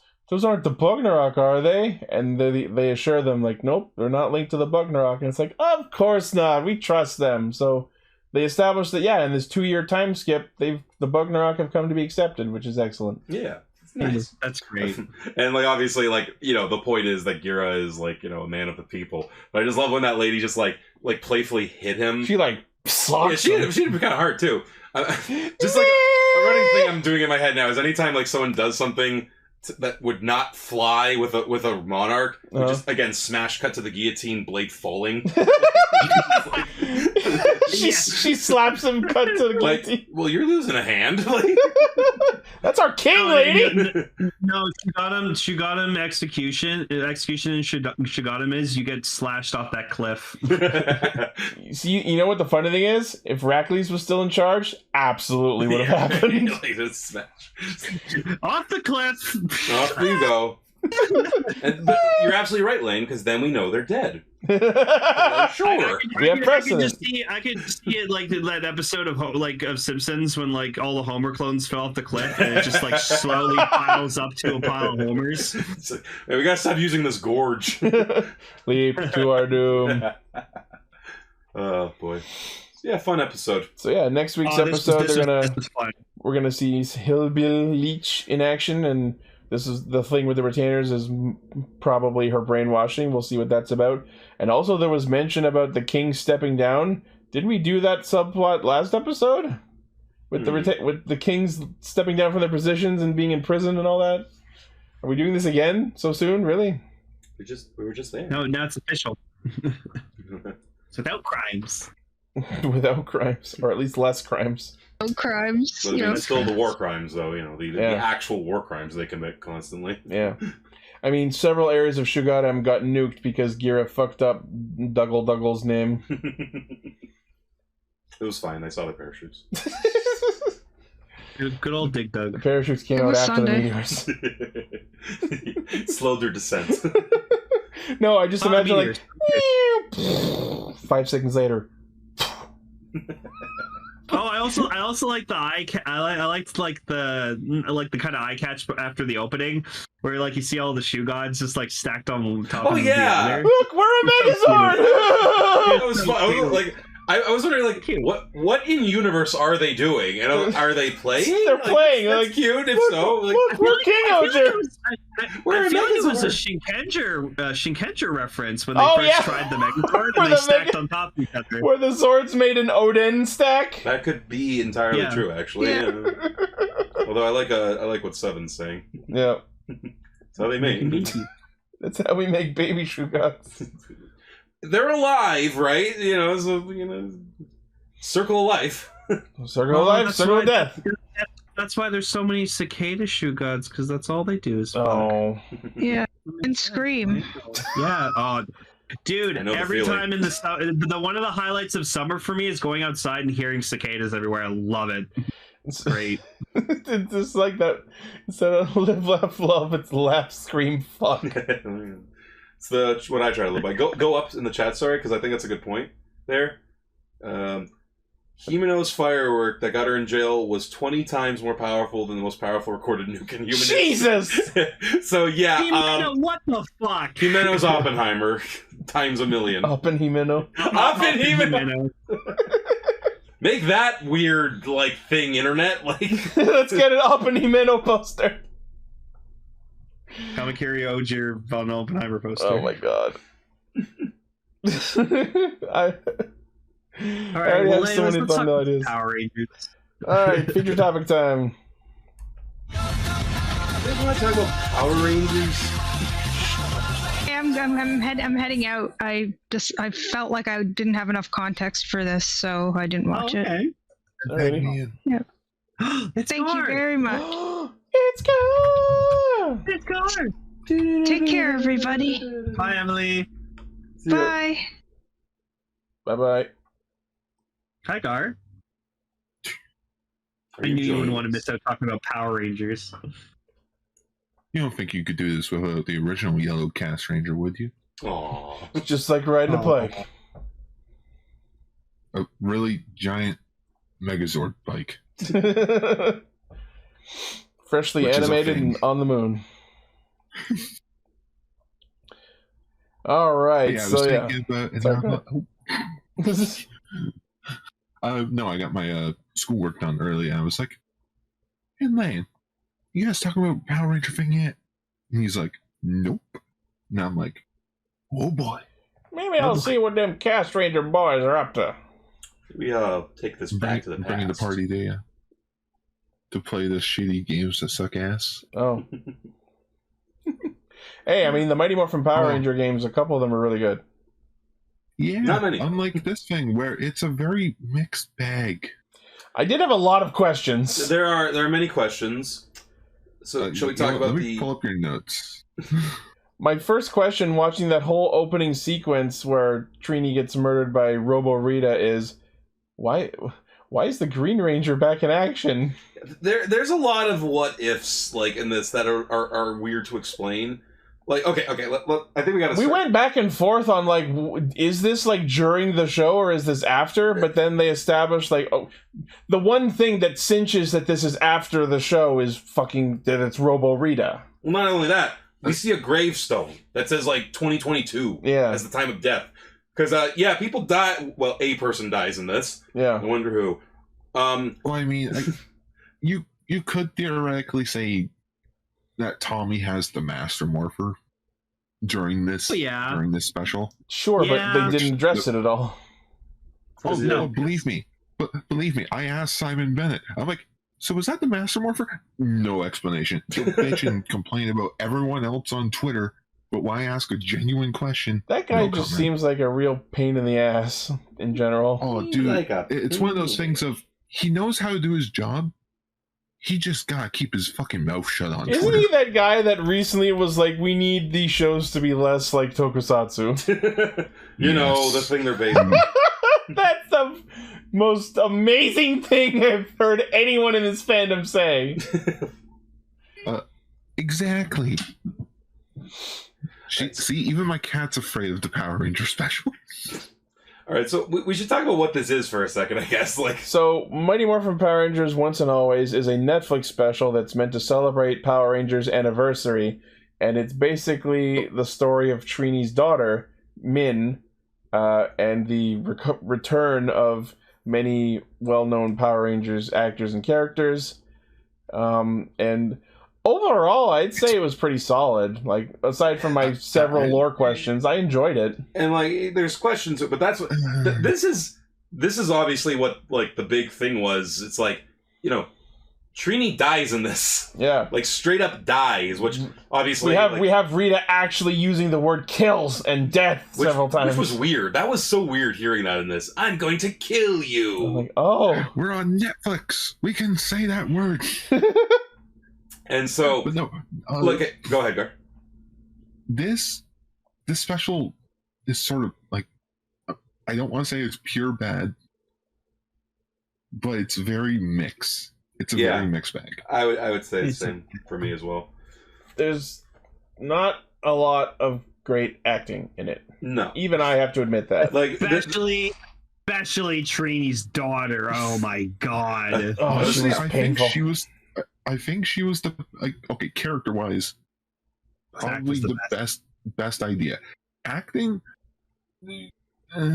Walter Manuel Jones takes it away on that. I was gonna say the only one whose acting wasn't distracting was Zach's. Yeah, because Walter Manuel Jones is an actual good actor. I've seen him in other stuff. I always wonder why didn't this guy get further? We saw him in space. We saw him in Space Cases, and great in that. That was it. No, he did a lot of other stuff too. David Yost sounded bored the whole time. David Yost hasn't acted in years. He was busy being mad at Saban, rightfully so. But it was the jet lag. Yeah, he was reading off a cue card at some point. Which here's the thing: we have to be honest with ourselves. Mighty Morphin Power Rangers didn't have the best acting to begin with. Valid. Which now one might say, it's like an homage then to the old days. Oh, that they were doing it on purpose? No, I don't think that. I don't think we buy that. I'll say this: this felt like an episode of Mighty Morphin. Yeah, and all that entails. Mm-hmm. It's interesting too because obviously they're filming in New Zealand, so they're taking advantage of the look. The opening of the movie was interesting because the first thing we see is Billy. Yeah. Which, cool, because that's clearly meant to be hey, look. He's back. He's back. We got him. It's David fucking Yost in Power Rangers again. And I love that the opening shot is him dirty on the ground picking himself back up. It's it's symbolism, bro. Yeah. We got this. And I don't want to say anyone phoned it in. I think they were trying. And, these were the takes we kept. This is what we got. It doesn't so I'm gonna keep referencing Simon Bennett, who's the showrunner. Mm-hmm. He acknowledged recently that they had a script with all the actors in it, but when one of the actors had to drop out or for unforeseen reasons they couldn't make it back, they had to keep rewriting the script. Yeah. And keep in mind that three of the Mighty Morphin members couldn't make it back because of tax fraud.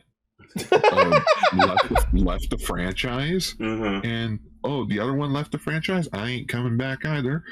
one of them, unfortunately, gone. So that only leaves 2 of the 6 original Rangers you could actually use in this special. And so they did. Yeah, and it's clear that Zach and Billy were the focus. Yeah, and which, okay, to be fair, why not? Like not everything needs to be about, like, Tommy, you know? Like, from a story perspective, I mean. Yeah, although, like, I will say, as a minor note, like, on the same note as why is Tommy the Green Ranger again, the other questions being asked were, why are Jason, Kimberly, and, like, why is the original team back in 2022? The way I'm gonna, like, sort of justify this, like, you know, it's in the title, once and always, right? Once a Ranger, always a Ranger. The way I sort of, like, justify this is that, like, everyone did sort of end up sort of regressing back to their original power, I want to say. Or because, like, I think if you do the math a little, like, there is enough adjacent spots that you could fill them up with all the replacement actors. You know what I mean? Yeah. I think you can do that. Nothing... It just feels like baffles my brain with Aisha and freaking Adam in this special. We'll get to them, but like my point is, if Rocky and Kat and we're gonna be here to be the Red and Pink Rangers for the duration of the special, and if we were already going out of our way to have the Rangers that were captured in Rita's machine include Rangers from other seasons, why did we need to bother having quote-unquote Tommy, Jason, Kimberly in their suits to be captured if their characters were not in the film? You know what I mean? I'm going to go ahead and say nostalgia baiting. It's like they wanted it to be the Mighty Morphin suits in the posters. You know what I mean? Like that, because that's who's going to be watching. Let's be honest. Like, it's people who this want was to a know. giant cash grab for Mighty Morphin. Yeah. Yeah. Oh, it's weird because it's like it wants to be a Mighty Morphin focused thing. But also celebrate the 30th anniversary. My biggest question is why wasn't Zach, Trini, and Jason in their Omega Ranger outfits? You're absolutely right, sir. Obviously, they didn't go to a peace conference. They well, were New Rangers. On an adjacent note to that, apparently, according to the special, Zach was a congressman at some point. And they're like, damn, son. Way to go. Yeah. Hip-hop keto. So he hip hop keto the way his way into politics. That's what Kanye West is doing. so like this opening is like, first of all, can we talk about the villain? Robo Rita. Fucking Rita. Holy shit. I love that, like, she gets her face damaged and then a year later has done nothing about it. It's because she's doing the anime thing where it's like, you must see. Look what you've done. What you have wrought. So like, imagine we would have gotten like Finster 5 with her. That would have been sick. That would have been cool. Yeah, actually. So yeah, like whole thing starts with Billy like, oh, I'm gonna fight Rita and these putties, and then fucking like, I need help, and everyone comes in conveniently morphed. Yeah, and we have a fight, and then Rita says, "Now I will do a spell that will kill you," and she like, first time I watched this, I was like, kill. Yeah, and also it sounds so weird coming out of her mouth. Yeah, and just seeing the Power Rangers over there, and hearing the word "kill." It also is just this is like every fan film ever. It also is just really weird to see Rita actually participating in actual combat. Yeah, and literally the first time she did, she murdered someone, so she's effective at it. And they got Barbara Goodson to like come back as her. Of course. And that's awesome. We should talk that is awesome that she's back. Mm-hmm. And yeah, so fucking Trini jumps in front of this fucking laser and vaporizes. Like, she gets like thrown off the cliffs and just dusted. Oh, that's what happened to Hercules. See, you fall off a cliff, you die. You get vaporized. He scattered his ashes all over the rocks. I'm hit and miss about that. About what? I'm hit and miss with the whole Trini situation. It's weird that they did it, but I guess like they like wanted to give her a noble end, like as opposed to she died off screen somewhere. Yeah. No, because that's the other option. Should have been that she died off screen.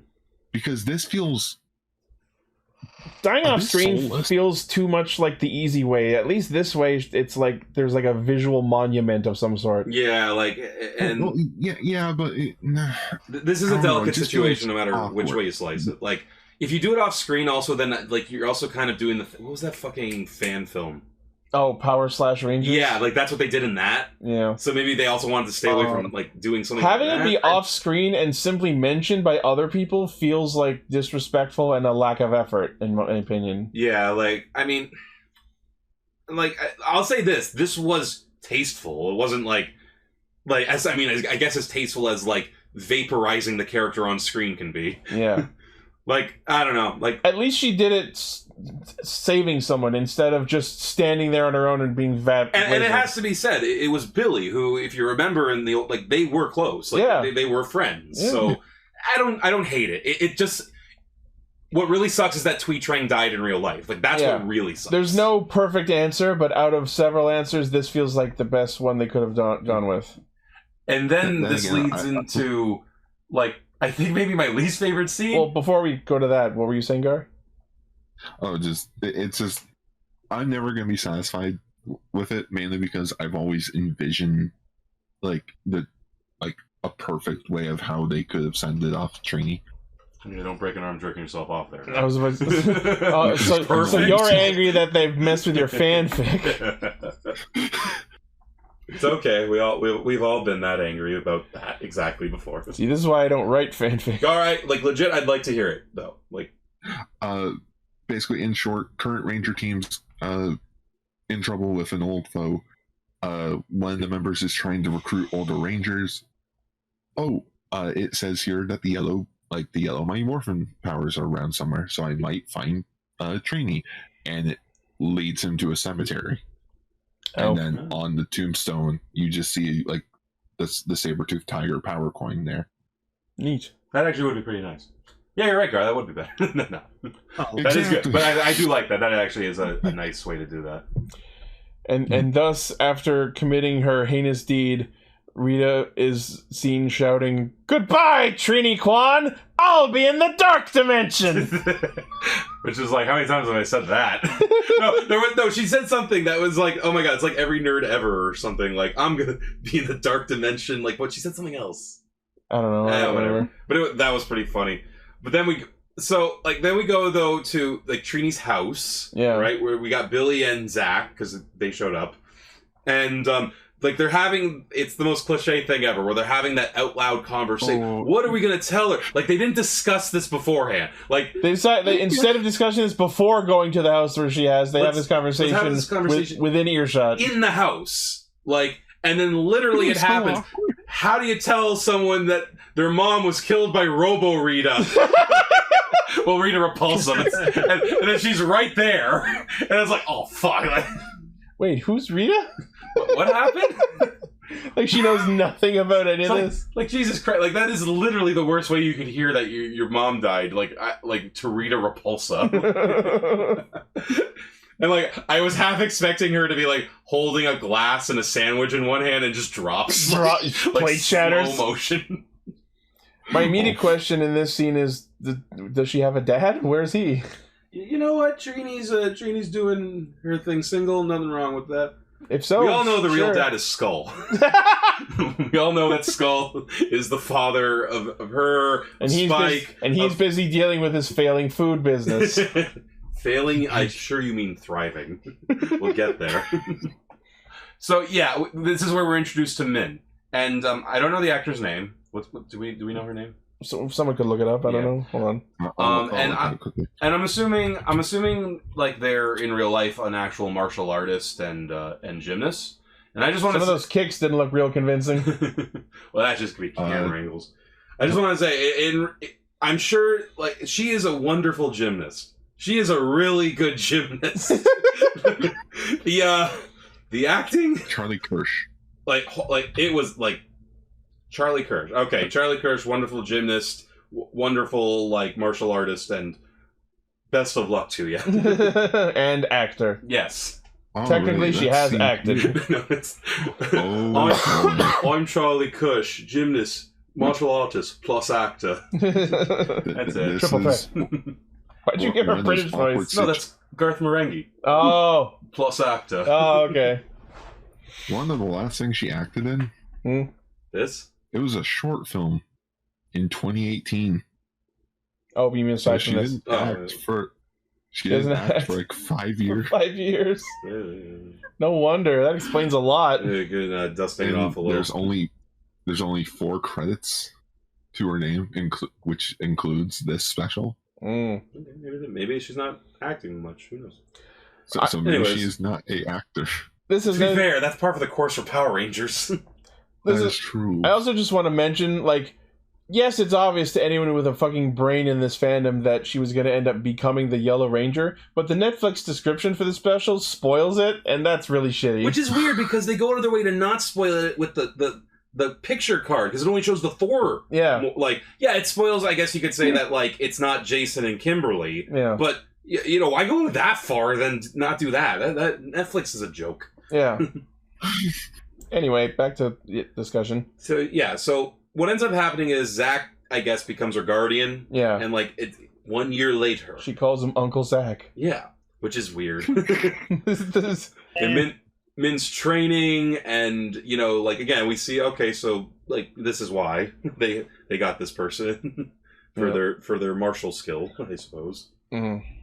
And, like, Zach's the only one, like, Walter Emanuel, I mean, is the only one, like, actually putting in a performance. Like, he's trying to emote. Yeah. Like, he's trying to, like, act, if you will.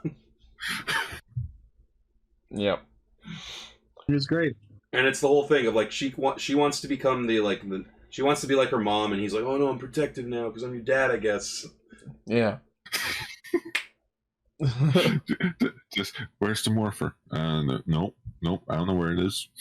But wait, I love that they keep, like, this, like, ancient, like, alien artifact just on the shelf. Yeah. Like, in the mural. They just have it on the Trini shelf with the picture and the drawing. I also love that that's just, they use, like, Tweet Trang's, like, headshots. Yeah. Like, I love when they use their acting headshot as a memorial photo. Headshots in, like, television movies as, like, pictures. Like, no one looks like that. Anyways. So what's been going? What's happened a year later? That was with Cobra Kai. Yeah, so a year later, and everyone's meeting up because it's the anniversary of Trini's passing, and of course Rita shows up because she's here to cause chaos.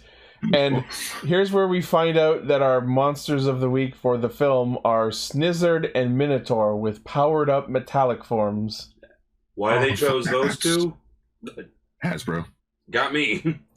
I love that, like, Hasbro. Snizzard comes up with this new power where he can bite people and miniaturize them and capture them, and that's amazingly useful for the plan that Rita's going to. Then we have Minotaur. His special ability is using the computer in his shield to track morphed rangers. Which, that's actually kind of neat. Like, the idea, like, we talked about this, like, it's like, what? It's like something else, like, we're beast machines. Like, yeah. Where, like, you can't, we need to stay incognito, which, that's a neat idea. They don't really do it. I mean, I guess they played up a little. But, like, why does this require Minotaur to be here? This feels like something Rita could have in just her palace computer or something. Because Hasbro wants to sell the Minotaur toy and retool it to be Robo Minotaur. Fuck you, Hasbro. Gar's not wrong. You're right. That's probably it. I thought with Snizzard... no joke. No, I believe the special came out a week later. Minotaur figure got announced. Yeah, of course. Like, it's the name of the game. Yeah. I thought for a second it might have been like a joke at like something else, because like Snizzard famously was voiced by Bryan Cranston. That Bryan Cranston back in the day. So I was like, I thought, are they going to use like the Bryan Cranston monsters? Because he did 2 of them. That would have been an interesting nod. Yeah, but that's not what happened. You know who would have been cooler to bring back? Squat and Babu. Yeah! Oh. Where the fuck were they? Yeah, imagine they were the mooks. Any other mook. And Goldar and Rito and... Nah, I feel like Goldar already came back as Goldar Maximus and we killed him again. Oh, okay. No, we killed him again. But, so they conveniently get rid of the Rangers who will not be appearing in this film. Yeah. Like by turning them into collectible action figures. I want those.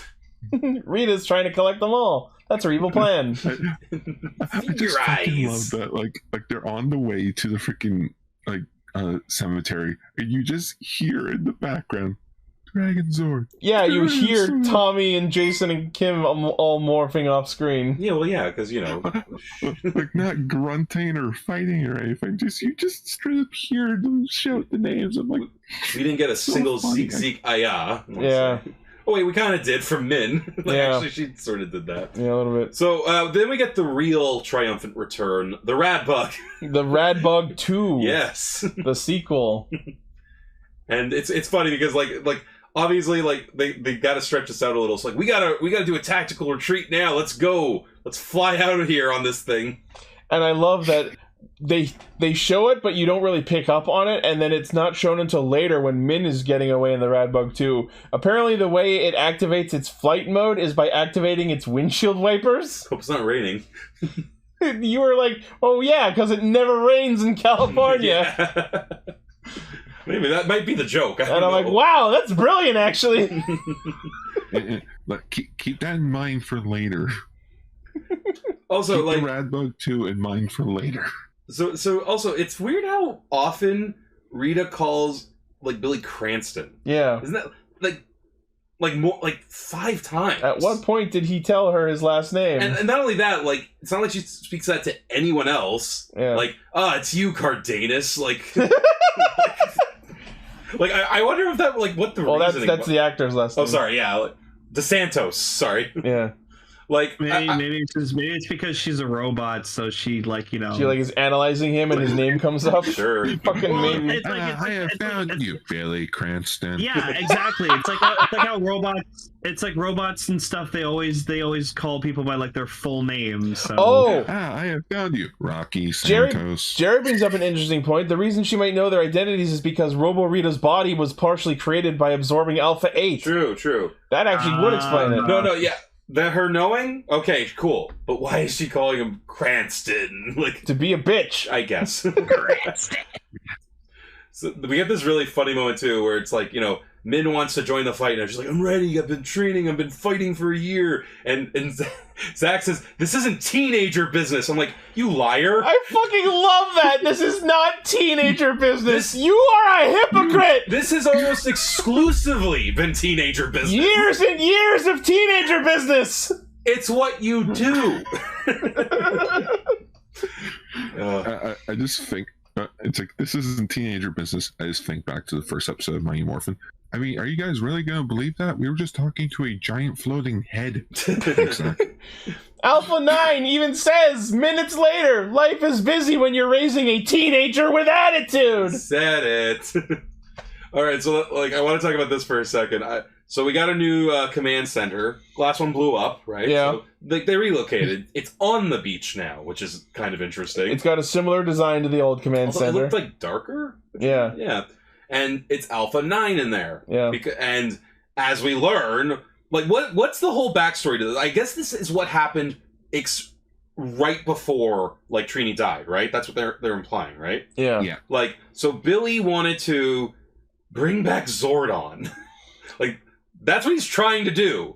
And at some point between now and the end of his appearance in previous seasons, he became Bruce Wayne. Cranston Tech.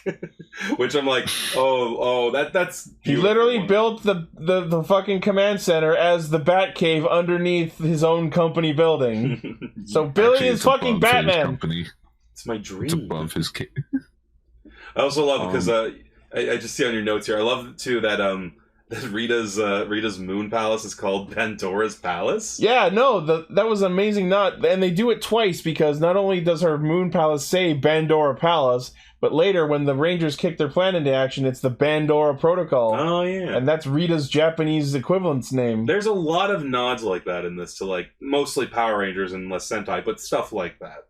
So basically, sorry, go ahead, Gar. I was just gonna say about the whole Billy trying to bring back Zordon thing. Yeah. Were you going to say something? Hi, it's the left field. Where are you getting this from? Well, I guess why would he care? They miss Zordon. They miss Zordon. What do you mean? Why would he care? They loved him. It's just a weird, it's just a weird thing for Billy of all people to be like. Well, I think Billy thinks it's possible. Like, I don't think he thinks... I don't think the implication is resurrection. I think his idea is Zordon's not dead. Zordon's just been dissipated, and he's everywhere. Yeah, yeah. I can kind of bring him back. I would have preferred if there was like a bit more build up of this idea of like why he wants to bring it back. Or hey, if you want to make it a whole 30th anniversary thing, or let alone a Zordon era celebration, bring Andros's actor back. That would be interesting. It'd be like, it's my fault that Zordon's gone. Hey, I want him back. Sorry, I killed someone. No, hang on. Billy's coming back in Cosmic Fury, right? Yes. Oh yeah. Zordon's gonna come back in Cosmic Fury. Oh no, Billy's gonna be the big head in the tube. Billy is going to become Zordon. He's shaving his head. There was a great. What's the final episode of Cosmic Fury? They go to Eltar. That'd be kind of neat, actually. We can bring the Alien Rangers back. We can show off Billy's wife. Yo, reveal the Phantom Ranger finally. That's Zordon's son. I miss my dad. Just answer all the questions. Go full circle. Yeah, I loved though when because it turns out he's not actually bringing back Zordon. He's bringing back Rita. There's a This had to have been a reference. Like, the tube starts glowing purple, and, like, purple lightning comes out, and that had to be an Ivan Ooze reference, For right? half a sec, I was like, Ivan Ooze? Like, because, like, by the way... Imagine Ivan Ooze came back in That's how you bring him back, by the way. Yo! Power Rangers! Like, that's how we tie him to the cannon. Oh, my God. No, that's how you do it. Once and always, it isn't a sequel to the franchise. It's a sequel to the 95 movie. Oh, my God. That would have been the best. I would have loved that. Oh my god! Oh my Different god! timeline. Bring back what's her face? I forgot her fucking name. The chick on the planet. Yeah, Dulcina. bring her back. Mariska Hargitay? Dulcina with her wish stick. Yeah, you know what? Fuck it, make it Mariska Hargitay. Yeah, go OG. Let's do that. That's kind of a trend now. You don't get Dulcina's actor, so like Mariska Hargitay plays like her friend or ally or something. Or My brain still cannot process that name as the name of a person because of the Love Guru movie. You bastard. Mariska Hargitay. Mariska Hargitay. Val Kilmer was in that. So weird. It was like his last role before everything went strokey. before he went with like Mark Twain Roadshow. Oh yeah. I'm sorry, but now I'm just curious to know, how did Billy find out about Zordon's death? I assume someone told him. Like told him. The universe was kind of coming to an end. I think he Sure, there's a Ranger group chat or some shit. Yeah, these are not the questions I have. Like this sort of thing. Like Andrew just messages anyone. Okay, guys, don't get mad. Hear me out. Sends. Hear me out. He asked me to do this. He asked me to do this. And it's just a picture of the broken tube. So when Rita comes out and like takes over Alpha 8's dead. Yeah, he's gone. Like, let's talk about that death. Like that, because that, like, they even, I love how Alpha 9 even goes, my poor predecessor. Like, it's like, holy shit, you just killed him. When we went Fan Expo, Gar met Richard Horvitz. Oh. Yeah. Nice. Really nice. I basically just told them about Billy from Group Adventures, Billy and Mandy. I could not hear that voice. Then when she comes out, she does the thing, I'm free! After all these 20 years, I'm free! Which, okay, look, no one wants to be locked up for any years. I know. You did 10,000. You can do 20, pretty. I think you just... 20's a skip in the park compared to what you've been through. Yeah, come on. And like, I love it, like the bullshit Power Rangers, like technobabble. My evil went into the Z-wave. Like, I was really hoping she would say something. My E-waves were absorbed into the Z-wave. I was listening to them. I was listening to them contort the lore to explain how Rita came back, and I'm like, yeah, I don't think I could come up with anything better either. Power Rangers. she was turned into a human. Saw her. This is No, like the here's- dark essence. Of Yeah, that's what I Rita think. that was like destroyed. Yeah. You know, we do have Lord Zed already in Dino Fury. We could just use him as the main antagonist. Yo, imagine we got Robo Zed. That'd be fucking sick. Sequel. So, since half the Mighty Morphin team is out captured and collectible through SH Figure Arts, they... Like collection figures? Come on, Ichi, be accurate. I'm tired.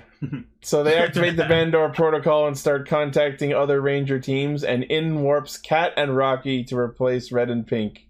And it's glorious. Like first of all, like this just straight up confirms like Kat and Tommy are still together. They have a goddamn kid. Yeah, JJ. Oh yeah. This has been a thing since Dimensions in Danger. I was gonna say that it was neat to see like comic stuff actually be mentioned in a series proper. And Rocky, he's a firefighter. The special happened first, then the comics. Then the comics did more of that later. Oh, okay, interesting. Yeah. And like, look, I'm saying this like in a good way. I really am. Like, I'm out and proud with this. It's kind of reminding me of with like Sebastian. Like, you know, human beings age, right? They age and everything gets a little flabby, and that's called life, and it's okay. The amount of punches in this special, holy shit. Rocky did not flatteringly tuck his shirt in. Yeah, like, dude, it's like, have some decorum. Like, you're on TV. Like, tucking your shirt. The fact when you realize all these guys, like all these actors are entering their late 40s, early 50s. It's like, oh yes, the grim reminder of death. Constantly That's what I came here for. Constantly hangs over Power Rangers now. That's what I came here to Mighty Morphin Power Rangers for. But you know, in the spirit of the show, it is the once and always sort of thing. Yeah. Which again, that like, I'll give the show this. It's not. It's coming from such a sincere place that like I can sort of like look past a lot of the 1993 isms. I want to say. Yeah. Like, because, okay, now they're... Sorry? Just speaking of Steve Cardenas, you just see the fucking thing that happened to him recently? No. I don't so remember. he went to appear at a convention, and look at his poster. It's Jason in the poster! Yeah! Like, no disrespect. Wow! Someone got fired over this one. Wow! I'm laughing with you. I'm laughing with you, Steve. Not, At least he seemed to take it in good stride. Yeah, that's your thumbnail. I hope he kept that afterwards. That's funny. Oh my god. I'm gonna just exclude... If I ever meet him, I'm just gonna ask him to, like, sign shit of, like... Bring him merch of Jason. Austin St. John. Just have all his... Austin, can you sign this? Yeah, so... we also get to catch up a little bit with Adam and Aisha, who have been working at SPA, Space Patrol Alpha. Which this was such a fucking waste. Oh yeah? This was such a fucking waste. They're only here for not even 5 minutes.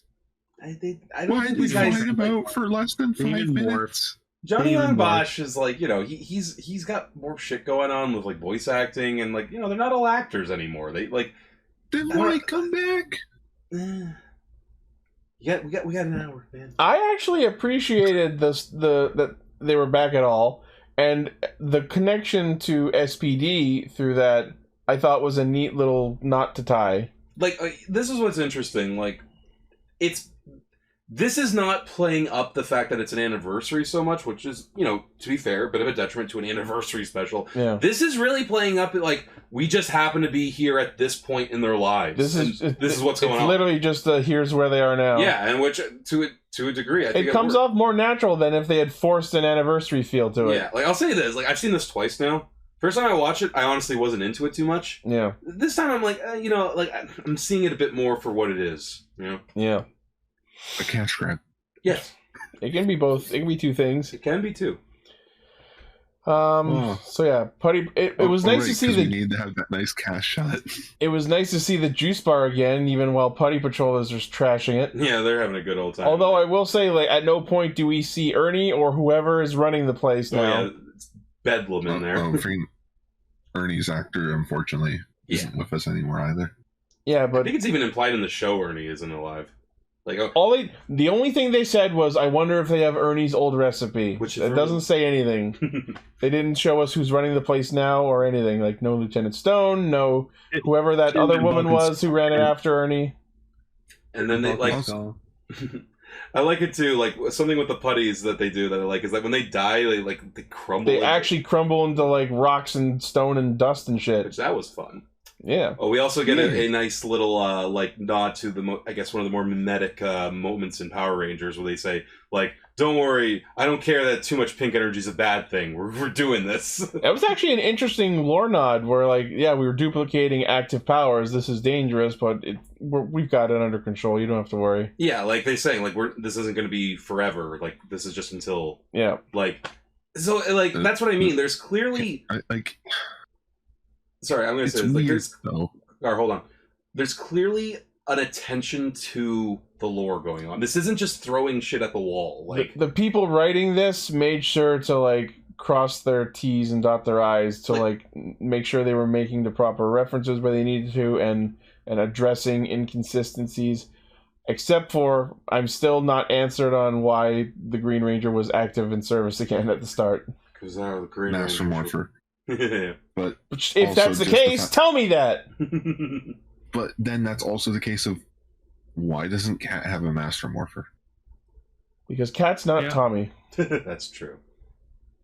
Like it would sort of make sense to give all the people that have duplicate powers Master Morphers. No, but the thing is, Tommy's not a duplicate Ranger of someone else. If Cat were to have her powers back, Kimberly also has her powers. Then if duplicate powers exist on an ongoing basis, that's when it becomes dangerous. That's what they established. It was like in that Ninja Steel special where, like, Cat turned into the pink Turbo Ranger, and I'm like, that doesn't make any fucking sense. She traded her powers to Cassie.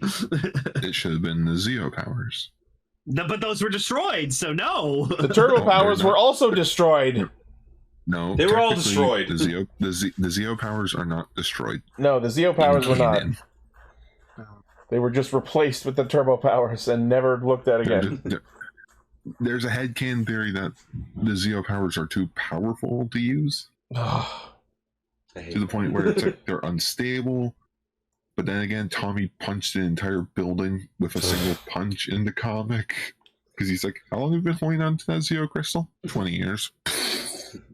God. So, I'm very attuned. So let's talk about the actual reunion we've all been waiting for. Bulk and Skull show up on a poster, on a signboard, and then it gets destroyed, and that's it. And that's our Narvi and Schreier cameos right there. Which, okay, I guess cue the music, and it's gone in 4 seconds. And they broke that prop too. So yep, that's gone. Thank God they got it in that one shot. Wallpaper. Gotta say, that was a good slogan, though. Use your skull, buy in bulk. Yeah, that was pretty good. We had a good chuckle at that one. Yeah. It also, I just kind of love it because it's like, for Bulk, obviously, like, you know, anything's good, and for Skull, it's like, okay, so did he fall in hard times? Like, he didn't look like he was doing so well. Yeah. Did he lose all that Rockstar money? We know Skull's somewhat rich. My head child support. Professor probably Phenomenus? Everything. Oh yeah. Yeah. No. But one thing I wanted to mention real quick before we get that far in is, so for the first time we get to see the brand new morphing sequence. Yes. And I think they actually did a pretty decent job with it. Yeah. Aside from the uncomfortable notion of looking at these old actors' faces. Oh, the grim reminder of death, yes. But in terms of the, like, production side of the morphing sequences, I think they did a good job reproducing and also modernizing them. It did have a bit of that feel of, like, an older Power Rangers fan making a fan edit, didn't it? Yeah. I still like the one they did in Once a Ranger with Adam. Like, they modernized the Morphin. It was pretty cool. Yeah. Also, that was a good one. So when Rocky and Kat, when they show up and they morph and they get into their first fight with the putties, I died laughing at that one bit where Rocky just pulls out his gun and fucking dusts a putty. Oh, like, guy, like, back is turned and everything. Like, yeah, we never escalate the fights. Like, just shot him in the back. Like, that honestly felt like a nod to those bits from the first couple episodes of Zenkaiger. It felt like a nod to the American police to me. Got him! Whoa. But it was so funny, just like, putties! Pops one. And this is the police. Bang, bang, bang. Rocky is a firefighter. He pulled a Carter. No, if you wanted to pull a Carter, he would have rammed him. He would have tried to fight a giant monster. So yeah, it's nice to see, like, on that level though. Hey, they still got it, you know, like, they're still fighting, they're still doing their thing. To quote Tommy, just like riding a bike. Mm-hmm. No, just he keeps fighting. Oh, screw this! Demorphs, pulls out the Zeonizer. There we go. Just starts slashing away with the tonfas. Yeah. So it's at this point. So the putties are like, this is interesting. The putties are showing up all over the world, apparently. Yeah. And so obviously the other Rangers exist, because we'll get to that in a second. But like, this is all happening all over the place. And so I asked the ethical question of this, because the whole point of Power Rangers is they don't escalate the fight, which is why they never pull out the Megazords when they're fighting the little guys. Right? What if there's literally millions of, like, foot soldiers? What do? That's escalated, isn't it? My one thought is, I'm reminded of that Craterite episode of Power Rangers in Space where there were literally hundreds and hundreds of them all over the place, and they, like, amassed into that giant combination of them, like Nullzilla style. That'd be funny.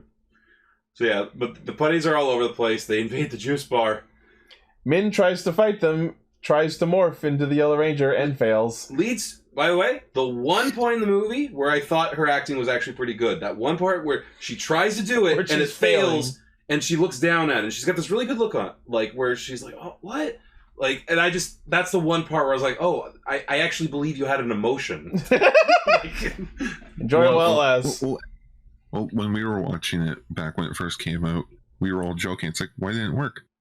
Guys, she didn't hit the red button. Imagine that was actually She didn't hit the button. Just imagine the coin popped out. Damn it! We've all done that. Shit, hold on. It's just like a comedic roll of, like, it rolling on the ground, and she's like, "No, come back!" Chases it out of the juice bar. Guys. Yeah.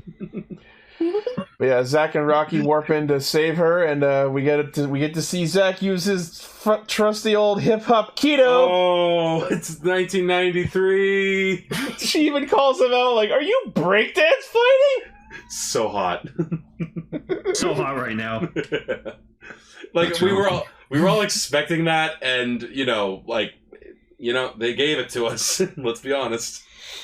Yeah, and so after they save her, they give her the, like, oh, you disobeyed our order. We're leaving you in the command center, and, like, we're gonna go save the world, and you stay here and stay put, young lady. And two things happen. One, like, Alpha takes off because his sensors are detecting a vibe. I can't believe they said that. Oh, that's not even the worst modernism put into Power Rangers. No, there's one later. There's one later that just broke me. The other one. You guys joke. Go ahead. You guys joke about Alpha detecting a vibe. That was a Dino Fury reference. Oh, I haven't watched Dino Fury. Still, it's just weird hearing Alpha say. But my sensors are detecting a vibe. But and my favorite part was when Zach's like, "You think that's what being a ranger is? Fighting, saying quips? Like, you're just describing your job." Yes. Like, yes, this is exactly what it is. You think being a ranger is about kicking butt, cute quips, having fun? Yes. It sounds that way. You think being a ranger is about getting into a giant robot, falling, saving the city 100 times, wearing color-coded outfits, and hiding with your best friend? You think being a ranger is being insanely popular, getting to be shredded, like, just being loved by children, having oodles and oodles of merchandise for years, decades after your popularity has surpassed its climax. You take that popularity and make yourself a congressman. And where can I sign up? Yeah, like, this is always the problem when Power Rangers tries to pull the, "Do you really want to be a Power Ranger?" Yes, I do. Sounds awesome. It's about self-sacrifice and being selfless and fighting for justice, not revenge. That's what you want, and that's bad. My mother was murdered! What about what I want? I thought it was kind of an interesting point she made. Yeah, like there's something there. You think the Morphin Masters in the grid would be like, she does have a point. Revenge is the most powerful force in the universe, more so than love. Green, you did. It's like, but then you just have Master Green. Maybe we should help Green. You already summoned all those Rangers to help the Megaforce Rangers. No. Fine.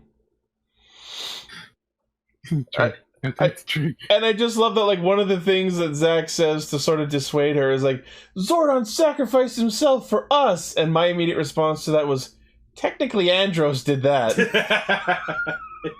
Oh, trust me, in Forever Red, they cut that line out for a reason. Oh yeah. Yeah, Andros, like when they're all bragging about each other, I don't know who wrote the script, but Andros flat out admits, hey, I'm the one that destroyed Zordon. Oh, I can. That would have been a bad line. And you hear Jason go, wait, what? And then it just cuts to black. And what up, bump? You what? Oh my god. So then we cut to the shot of Rita's machine, and she's been collecting. And here's who she found. I actually wrote down the list of each of the Rangers. So she had, I forget the English name, but it's Blue Buster, In Space Yellow, Lunar Wolf, Phantom Ranger, Zeo Yellow, and then on the left side she's got Red Buster, In Space Black, Beat Buster, Galaxy Blue, Red, and Green, and then Dino Thunder Red and White. Buy now. Buy them all. Buy all the Lightning Collection figures. And yes, Jerry's got their character names in the chat. Thank you. Like seems weird. Seems just a tad like weird a selection weird roster. Like especially, you know, like Lunar Wolf. Why didn't you grab the other Wild Force powers while you're at it? Yeah, that's what's like I'm sure the reason is these were the toys they had. But like it is kind of funny just to sort of look at these, like, because like they have some that are on the same, like there's 3 Lost Galaxies, like, yeah, like that's interesting. Like, the idea sorry, but then you have like the Beast Morpher ones, or it's like, aren't they in another dimension? Why would they have them? I don't know. Wait, is that actually, are they in a different dimension? I don't remember. Yeah, they're actually in a different dimension. I don't remember Beast They're in Morpher a as well. different dimension. Interesting. It just seems so weird and random and arbitrary when their only limitation is what Power Ranger figures do we have access to. Yeah. When the answer is all of them.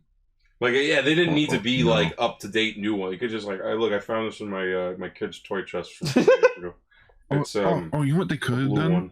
Though it would have, it probably would have cost a lot more money though. You have the little canisters, and you just have like the suit actors in the suits, like banging on the glass or just sitting around like bumming out in the little tube containers. Yeah, just to emphasize that like they're actually capturing their powerless. That'd be more visually interesting, yeah. You know what it was? Turns out that was actually the most expensive part of the budget, was buying new Power Ranger toys. Like, okay, we're the Power Rangers figures. These are the ones we got. There's like we gave you $1,000, and this is what we got with that. The market sucks. I had to put in $200 of my own money. Look. What was that guy? It just can't believe Hasbro made us pay for this. Yeah. So the Rangers come up with this actually neat idea where they set up this electromagnet to trap Snizzard and Minotaur, because now they have this metallic armor. Yeah, and it works swimmingly. Yeah, first. Until Min comes along and ruins it. Well, what's funny is that I loved, I think it was Minotaur, who was like, after it happens, they like tell him what it is, and he goes, "Thanks, I hate it." Like, oh, cringe number 2. Right? So thanks. This is what the kids say. Then there's this like weird moment where Min's like, "So we're gonna kill him now, right?" Like, not literally what she says, but she says, "You're gonna let them live." You let them live. Like, and it's like, wow, I like this take that Min has on like, no, we shouldn't murder everything. So that like, thanks, I hate it. We get those like weird like invisible devices which end up being completely fucking pointless because by the time they use it and travel to Rita's moon palace, no one is there except for putties. This was a waste of time. It was completely pointless. It almost felt like that was like something they had in case like another actor had to drop out or something. Oh, they're invisible. Like they feel like a Vulcan skull. Like, the only mercy is that the whole like, oh no, they're invisible, we're bumping into each other gag lasted exactly 3 fucking seconds. Right. And not longer. And meanwhile, like Min, like stop touching me there. Sorry. Like, what does Min do? Like, she takes the car. Why? So she sees where the monsters are. She uses an invisible device to sneak out of the command center, and then commandeers the rad bug to go and like fight Rita and her monsters. Well, it's funny that like she goes like there's like this really expensive looking like sports car. She says, "Nah." There's this really like this like Harley like, and she goes, "Nah." She's like, I'll take this one. The only one I wouldn't be stealing, technically. Yeah, like, she goes through two other vehicles. First one, she goes, too much of a flex. Looks at the motorcycle. That's just way too overdone. Was that a Kamen Rider joke? That might have been, actually.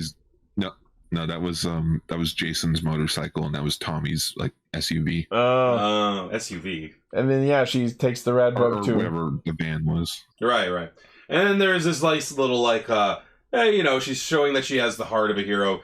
It's kind of funny when, like, guy, like, says, help my boyfriend, he's trapped over there. He's like, I got some time for hero work, I guess. Like, she literally says, it would be good hero practice. Yeah, it's like, that felt like something out of The Incredibles. I don't know.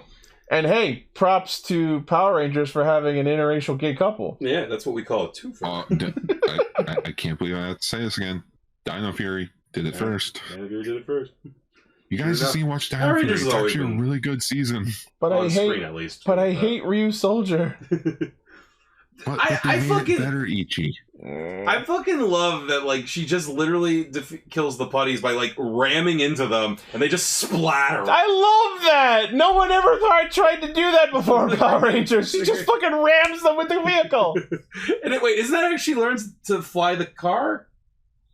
No, because she like gets their goop on the windshield, and she's trying to figure out how to fly the vehicle. Oh yeah, earlier. And then she triggers the windshield wipers, and that's what makes it fly. Oh, and like, and the couple is like, oh man, we took way too much acid today on the beach. Like, goodbye, magical space lady. Bye, Superman.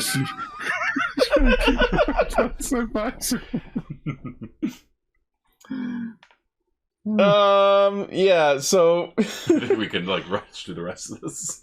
So it turns out that Rita's evil plan that she's collecting all this Ranger energy for is to open a portal to the past so that she can give her younger self, fresh out of the dumpster, years of knowledge. And what a fucking terrible idea that is. Like, so you're just gonna walk up to your younger self and go, okay, now don't do this. This monster sucks. Don't recruit this person because they're fucking awful. You know what I feel like it would be? First thing when she's out, she would say, look at my face. Do you want this to happen? Listen. Her plan sounds like the villain's plan from Indiana Jones 5. I'll be a better Hitler. Wait, Indiana Jones 5 does involve time travel. It does involve time travel. What if I became Hitler but better? What? That's the plot to Indiana Jones 5. That's the villain's plot. That's the plan of the villain. Kill Hitler so he can be better Hitler. That's what happens in the movie. Like, wow. I didn't see the movie. You don't have to. It's okay. So anyway, Rita charges her kill spell at Billy, and Min tanks it, proving that she's selfless, and this activates the Morpher.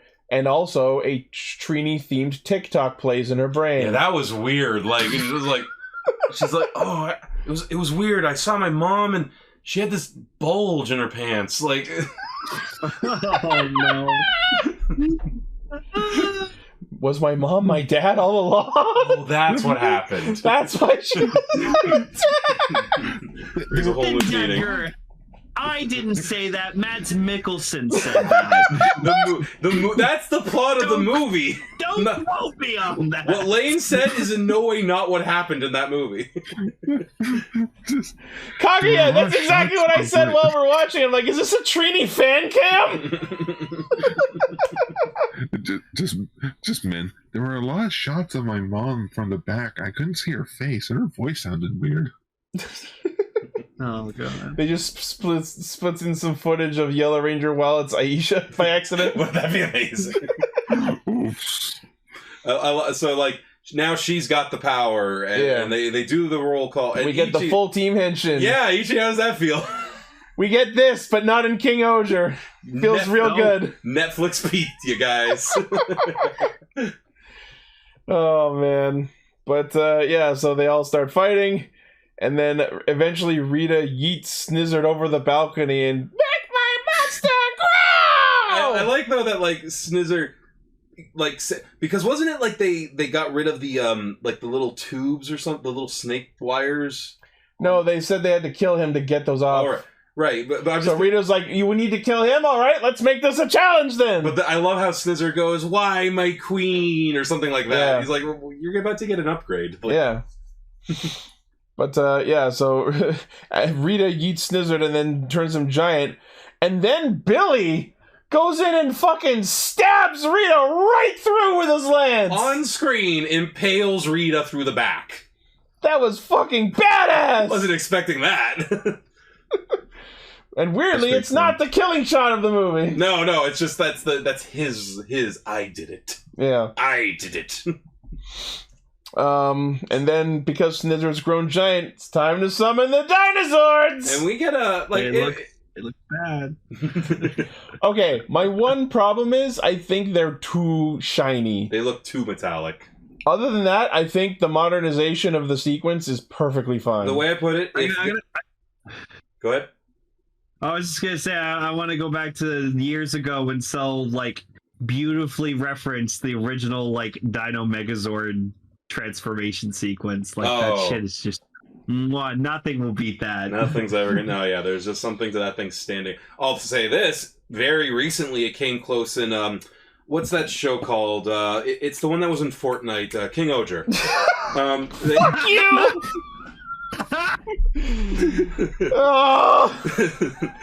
When the Caucus Megazord stood up, that was pretty similar. Yeah. I'll say I agree, Lane, that the CJ isn't great on this. It's so weird seeing the Megazord be actually animated and not just this clunky. Not like a man like in a suit, like curr. Yeah, curr. And also I was pissed that while the Megazord was forming, the voice lines didn't play. Oh yeah, that was like you need to have that. Megazord sequence has been initiated. They could have just played the sounds from the show! It's the exact same machine! Why would it not have the exact same sounds? Because that was an actor. Yeah, then you gotta pay him. The actor. Then you gotta pay the actor. You couldn't pay him for 2 lines of dialogue? Dude, you'd be surprised how cheap these studios can be. Ichi, this is the same studio that went, hey, let's make a 1-to-1 replica scale of the dumpster that Rita was in. That's only on screen for 3 fucking seconds. But no, let's not make the power blaster. This image on the chat. They thought the power blaster was not necessary. I like the power blaster. And then we have Billy using the power blaster unmorphed in this fucking moon battle. No, yeah. Oh, you mean the combiner cannon? Yeah, imagine we didn't get the combiner cannon! Oh, yeah, that would have been That's the greatest sin in this whole thing!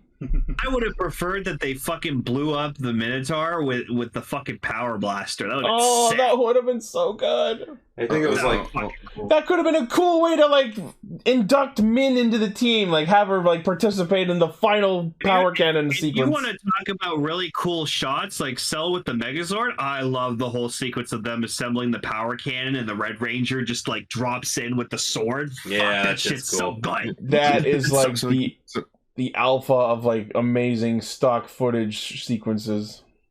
So you see the CGI Zord, and everyone's just like, wait a minute, doesn't Hasbro own like a suit of the original Megazord. Remember in the Turbo movie when they actually had like a practical Zord sequence? And there was like 3 a seconds. That movie, I think that movie gets a little too much credit for that. Oh, but it had the real Megazord. Yeah, for less than 2 minutes. And thus, as the Megazord begins fighting, we have cringe moment number 3. The best thing I've ever heard in my life, though. Billy telling Snizzard to come catch these hands. And you could tell David Yost had never heard that phrase in his life. Like, what? Come catch these hands. Yeah. That's what the kids say. Right?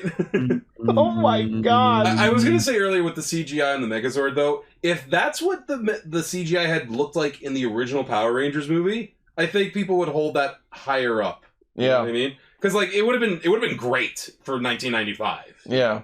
So yeah, I'm actually super curious to see what the Dino Megazord would have looked like in that movie. Yeah. It probably would have looked Just like that. also Honestly. Just not very good. It also just makes me think this is all 100% no Sentai stock footage. Yeah. And this is the direction Hasbro wants to go. This is the future Hasbro envisions. Like I mean, and like you know, they did something interesting too because it was Billy and Min were the ones piloting the Megazord. Yeah. Meanwhile, you had the others like fighting, like finishing off Minotaur. And like, holy crap, you got Rocky like fucking like slamming the sword. Rocky comes in with the down air and just fucking skewers him from downtown. It was pretty cool, actually. That was like, awesome. But we had that bit where Min like threw the daggers, right? To like to pin Rita. Yeah. And then they fucking blew her up. Zach comes in with the cannon and fucking dusts her for good. Yeah. I think they wanted to have like one for everyone sort of thing. Yeah. But the cat's still there. What I thought was interesting is like when the rest of the Rangers joined the Megazord fight, Billy's still in like the lead cockpit chair, which I liked, like because you know I guess he does have the most seniority of them all in a way. Yeah, the leader now. Well, I mean, him and Zach would be tied. That's true, but Zach was a congressman, so. I have the power. Okay, actually, Ichi, we're going to talk about this for a second because Ichi and I had to talk about this during the show. Where did the power sword come from? Now, you... Go ahead, actually. So, like, they're on the moon, and they're like, we need the power sword! And it just comes from out of the middle of space or wherever the fuck. It's literally just from up off camera. And I'm just like, wait, where did it come from? Like, I'm like, this, like in the show, the sky. And then you said, but that's on Earth, that's the sky. It's all the sky. Everywhere is the sky. Like, if anything, it would have taken it less time to get to the moon. Zoom out. You're on a floating rock in a pile of nothingness. That's just true all the time, regardless. Mm-hmm. Flying at billions of miles an hour. So yeah, like I don't think the Megazord fight was altogether that bad, honestly. Like it was just uncanny seeing the Megazord be animated. Yes, yeah, that was kind of. And I will the way they finished off Snizzard was actually kind of underwhelming because it just like flipped over and then just did a tiny little backstab, and that was it. Which I think they might have been going for something like that, like I guess like a realistic death wound. As weird I don't know. As that is. If we're going in this far, this hard. Give us a proper, like, cleave the bitch in half animation. You might as well. You're right. Like, I am surprised they did that, but... Damn, you know what would have been cooler? Just Robo Rita takes the staff. Magic wand, make me grow. And she was the final villain? I'm actually surprised they didn't do that. Yeah, that would have been cool. That would have been so much cooler. Yeah, have a cake and eat it too thing. Yeah. Like as she grows, it like destroys her outfit, and it's just a giant Robo like Rita still wearing the hat. Yeah. And like she has the staff. So, fuck. I like the bit where like she's looking because it's working. Like she's taken the goo from the Rangers and made the magic time portal. Yeah. And like she's looking, it's like her younger self, and we get stock footage. Yeah. And I love how her voice keeps playing as the portal closes, as if she's like elongating her phrase. Yeah. Now to conquer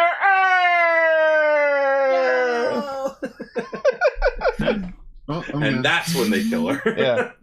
We get like it was like and it was Cat who like destroyed the machine, right? Yeah. Yeah. Yeah. Because they made that whole point of like we have to destroy. They get the figures off of it, and then Kat uses the arrow on it. Yeah, and I'm just picturing. And now she's gonna go sell those on eBay. You're gonna turn us back, right? You're gonna turn us back, right? And yeah, Decker brings up the most important fact about this special. It was made in a month. Yeah, not even a month. For 1 month, I'll say this is impressive. 12 days. That's even more impressive. In a way. I will, despite all its flaws and questions and such, I will say for that amount of time, this is pretty impressive. Like, it's pretty coherent. There's amazing respect to the lore. The characters we got are consistent, and they feel like they're old selves again. Genuinely, the biggest problems are all the exact same problems that the original show had. Yeah, like. Where it's just like, yeah, it was rushed, and I'm not saying that's okay. Like, I'm the biggest proponent of just because it's done in an old style, that doesn't make it good. Yeah. And like again, I honestly wouldn't call this good, but I didn't hate it. Like, it was fine. Objectively good? No. Power Rangers good? I would say so. That's a good way. And because again, there is like lore and continuity up the ass in this. Honestly, like at the end, we see Adam and Aisha, and again we're just proud. Be proud of the paunch. I say proud. Go for it. And just like they're all talking, and I love that bit where they're like, so we're gonna bring all the captured Rangers to Aquitar because they can fix stuff, and they're like, hey Billy, you want to go see Sestra? She misses you. She misses ooh. And they have to like get there. He's like, oh, I don't know, man. I got some Bruce Wayne shit to do. Just say it. So yeah, like there's that little like, oh hey, the Rangers once and always, right? Yeah. So then, how do we end? It's kind of a nice little ending we have here. This nice closing scene at the juice bar where Min gets her own communicator. And it's the old one, like the retro look. Yep. And I love the like, when teleporting is gonna make getting to class late clutch, and it's like, only if no one's looking. Which I love that, because I'd apply. Oh yeah, you've done that before. Like, yeah, you can't. This is the one thing where you're like, you know what? I've been saying a lot of lies about being a Power Ranger. Yep. So like, why don't I tell the truth now? Now that you're in, know the secret. It is awesome. It's everything you've ever wanted and more.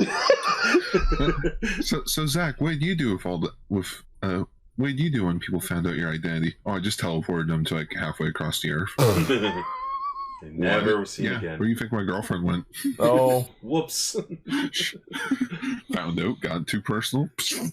Bye. There's this nice little moment too, where like they start talking about like just Trini. Like they start sharing stories of Trini-focused episodes of Mighty Morphin. Yeah, and like what I thought was hilarious because they're saying they're talking about stuff like that happened. Like, didn't he have like a headlight on his head or something? And there was that time when she had to get over her heights, and like. You guys are in a crowded juice bar. Like, yeah. I'm like, if I was walking by, like, are you guys the Power Rangers? I know Zordon said not to use your powers for personal gain, but I like to think Zach used his Power Rangers for his campaign to become a congressman. That's what I would do. Yeah, it's just like as you were saying, just like pulled the Spider-Man from Civil War. My name is Zach Taylor, and for the last 15 years. I was a Power Ranger. I just imagine what you were saying, like someone walks by and then we just cut to the shot of Justin from the Turbo movie. You guys are the Power Rangers? Because they fucked this up before. Should have had Justin cameo in this. Oh, that would have been nice. They might as well. Look, because he's too much of a douche. Yeah, Blake Foster's not the best. Yeah, that's true.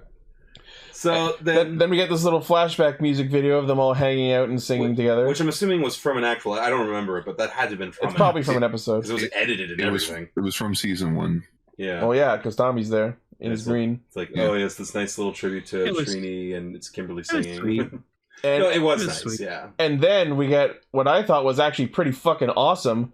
If this was a show, an ongoing show... Here's the opening sequence it would have. That was a surprise to have, honestly. Like, yeah, I'm surprised they bothered. Well, I mean, technically, I guess it could have been just that's the credits, like that's like the end credits, right? But you're right. You could easily supplant that into a show, like opening.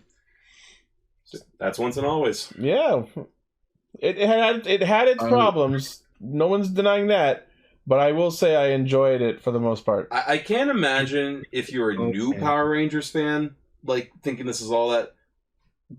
This is one of those you had to be there. Yeah. I think. Like, if you watched Power Rangers back in the day, there's something to this. Like, there's some level of nostalgia going on here. Yeah. And, like, it is also a very, like, quality is, especially when it comes to, like, something that's clearly meant to be a farewell, like, to someone, in this case, to someone's. Yeah. Like, quality can take a bit of a dip to me as long as the heart's there. Like, the one I always say is, like, the Fast and Furious. Like, I'm not a fan of those movies at all, but I always thought, like, how they, like, did Paul Walker's death was very tasteful. Like, same here. Like, that's sort of, it was nice. Mm-hmm. I will say it's a little slightly awkward when, like, at the end they announce, like, this is in memorial to both Tui Trang and Jason David Frank. When you think back and realize, yeah, there wasn't a lot of Tommy in this. Yeah.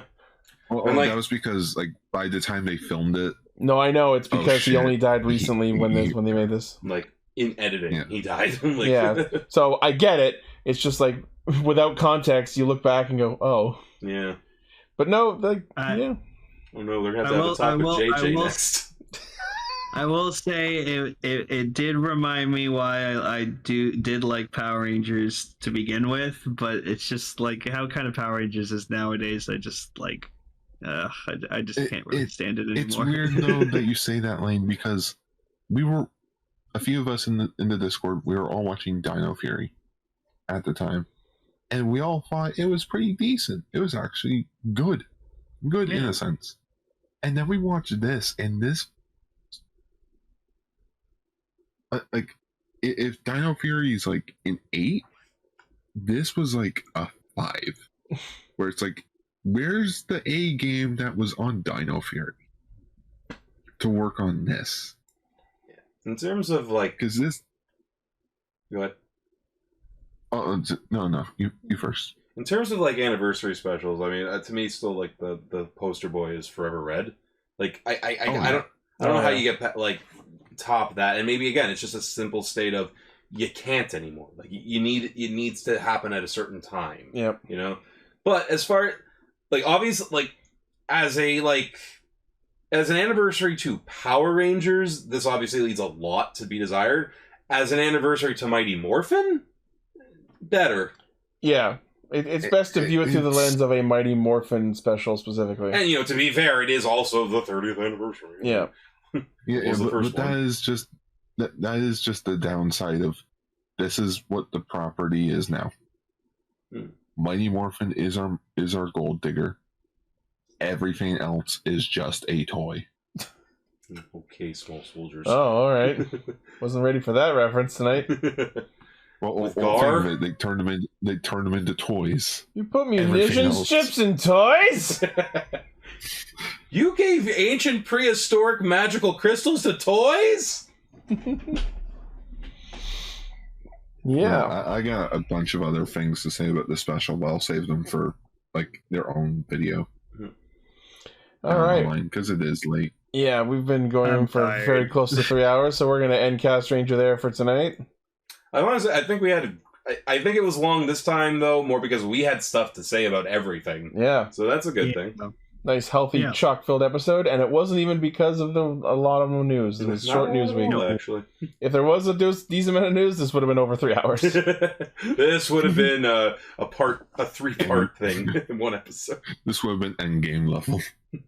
All right. Well, thank you all, everyone, for listening, watching, liking, favoriting, sharing, subscribing, hitting the bell, and being awesome. Jikai, Radio Sentai Castranger. Oh, no!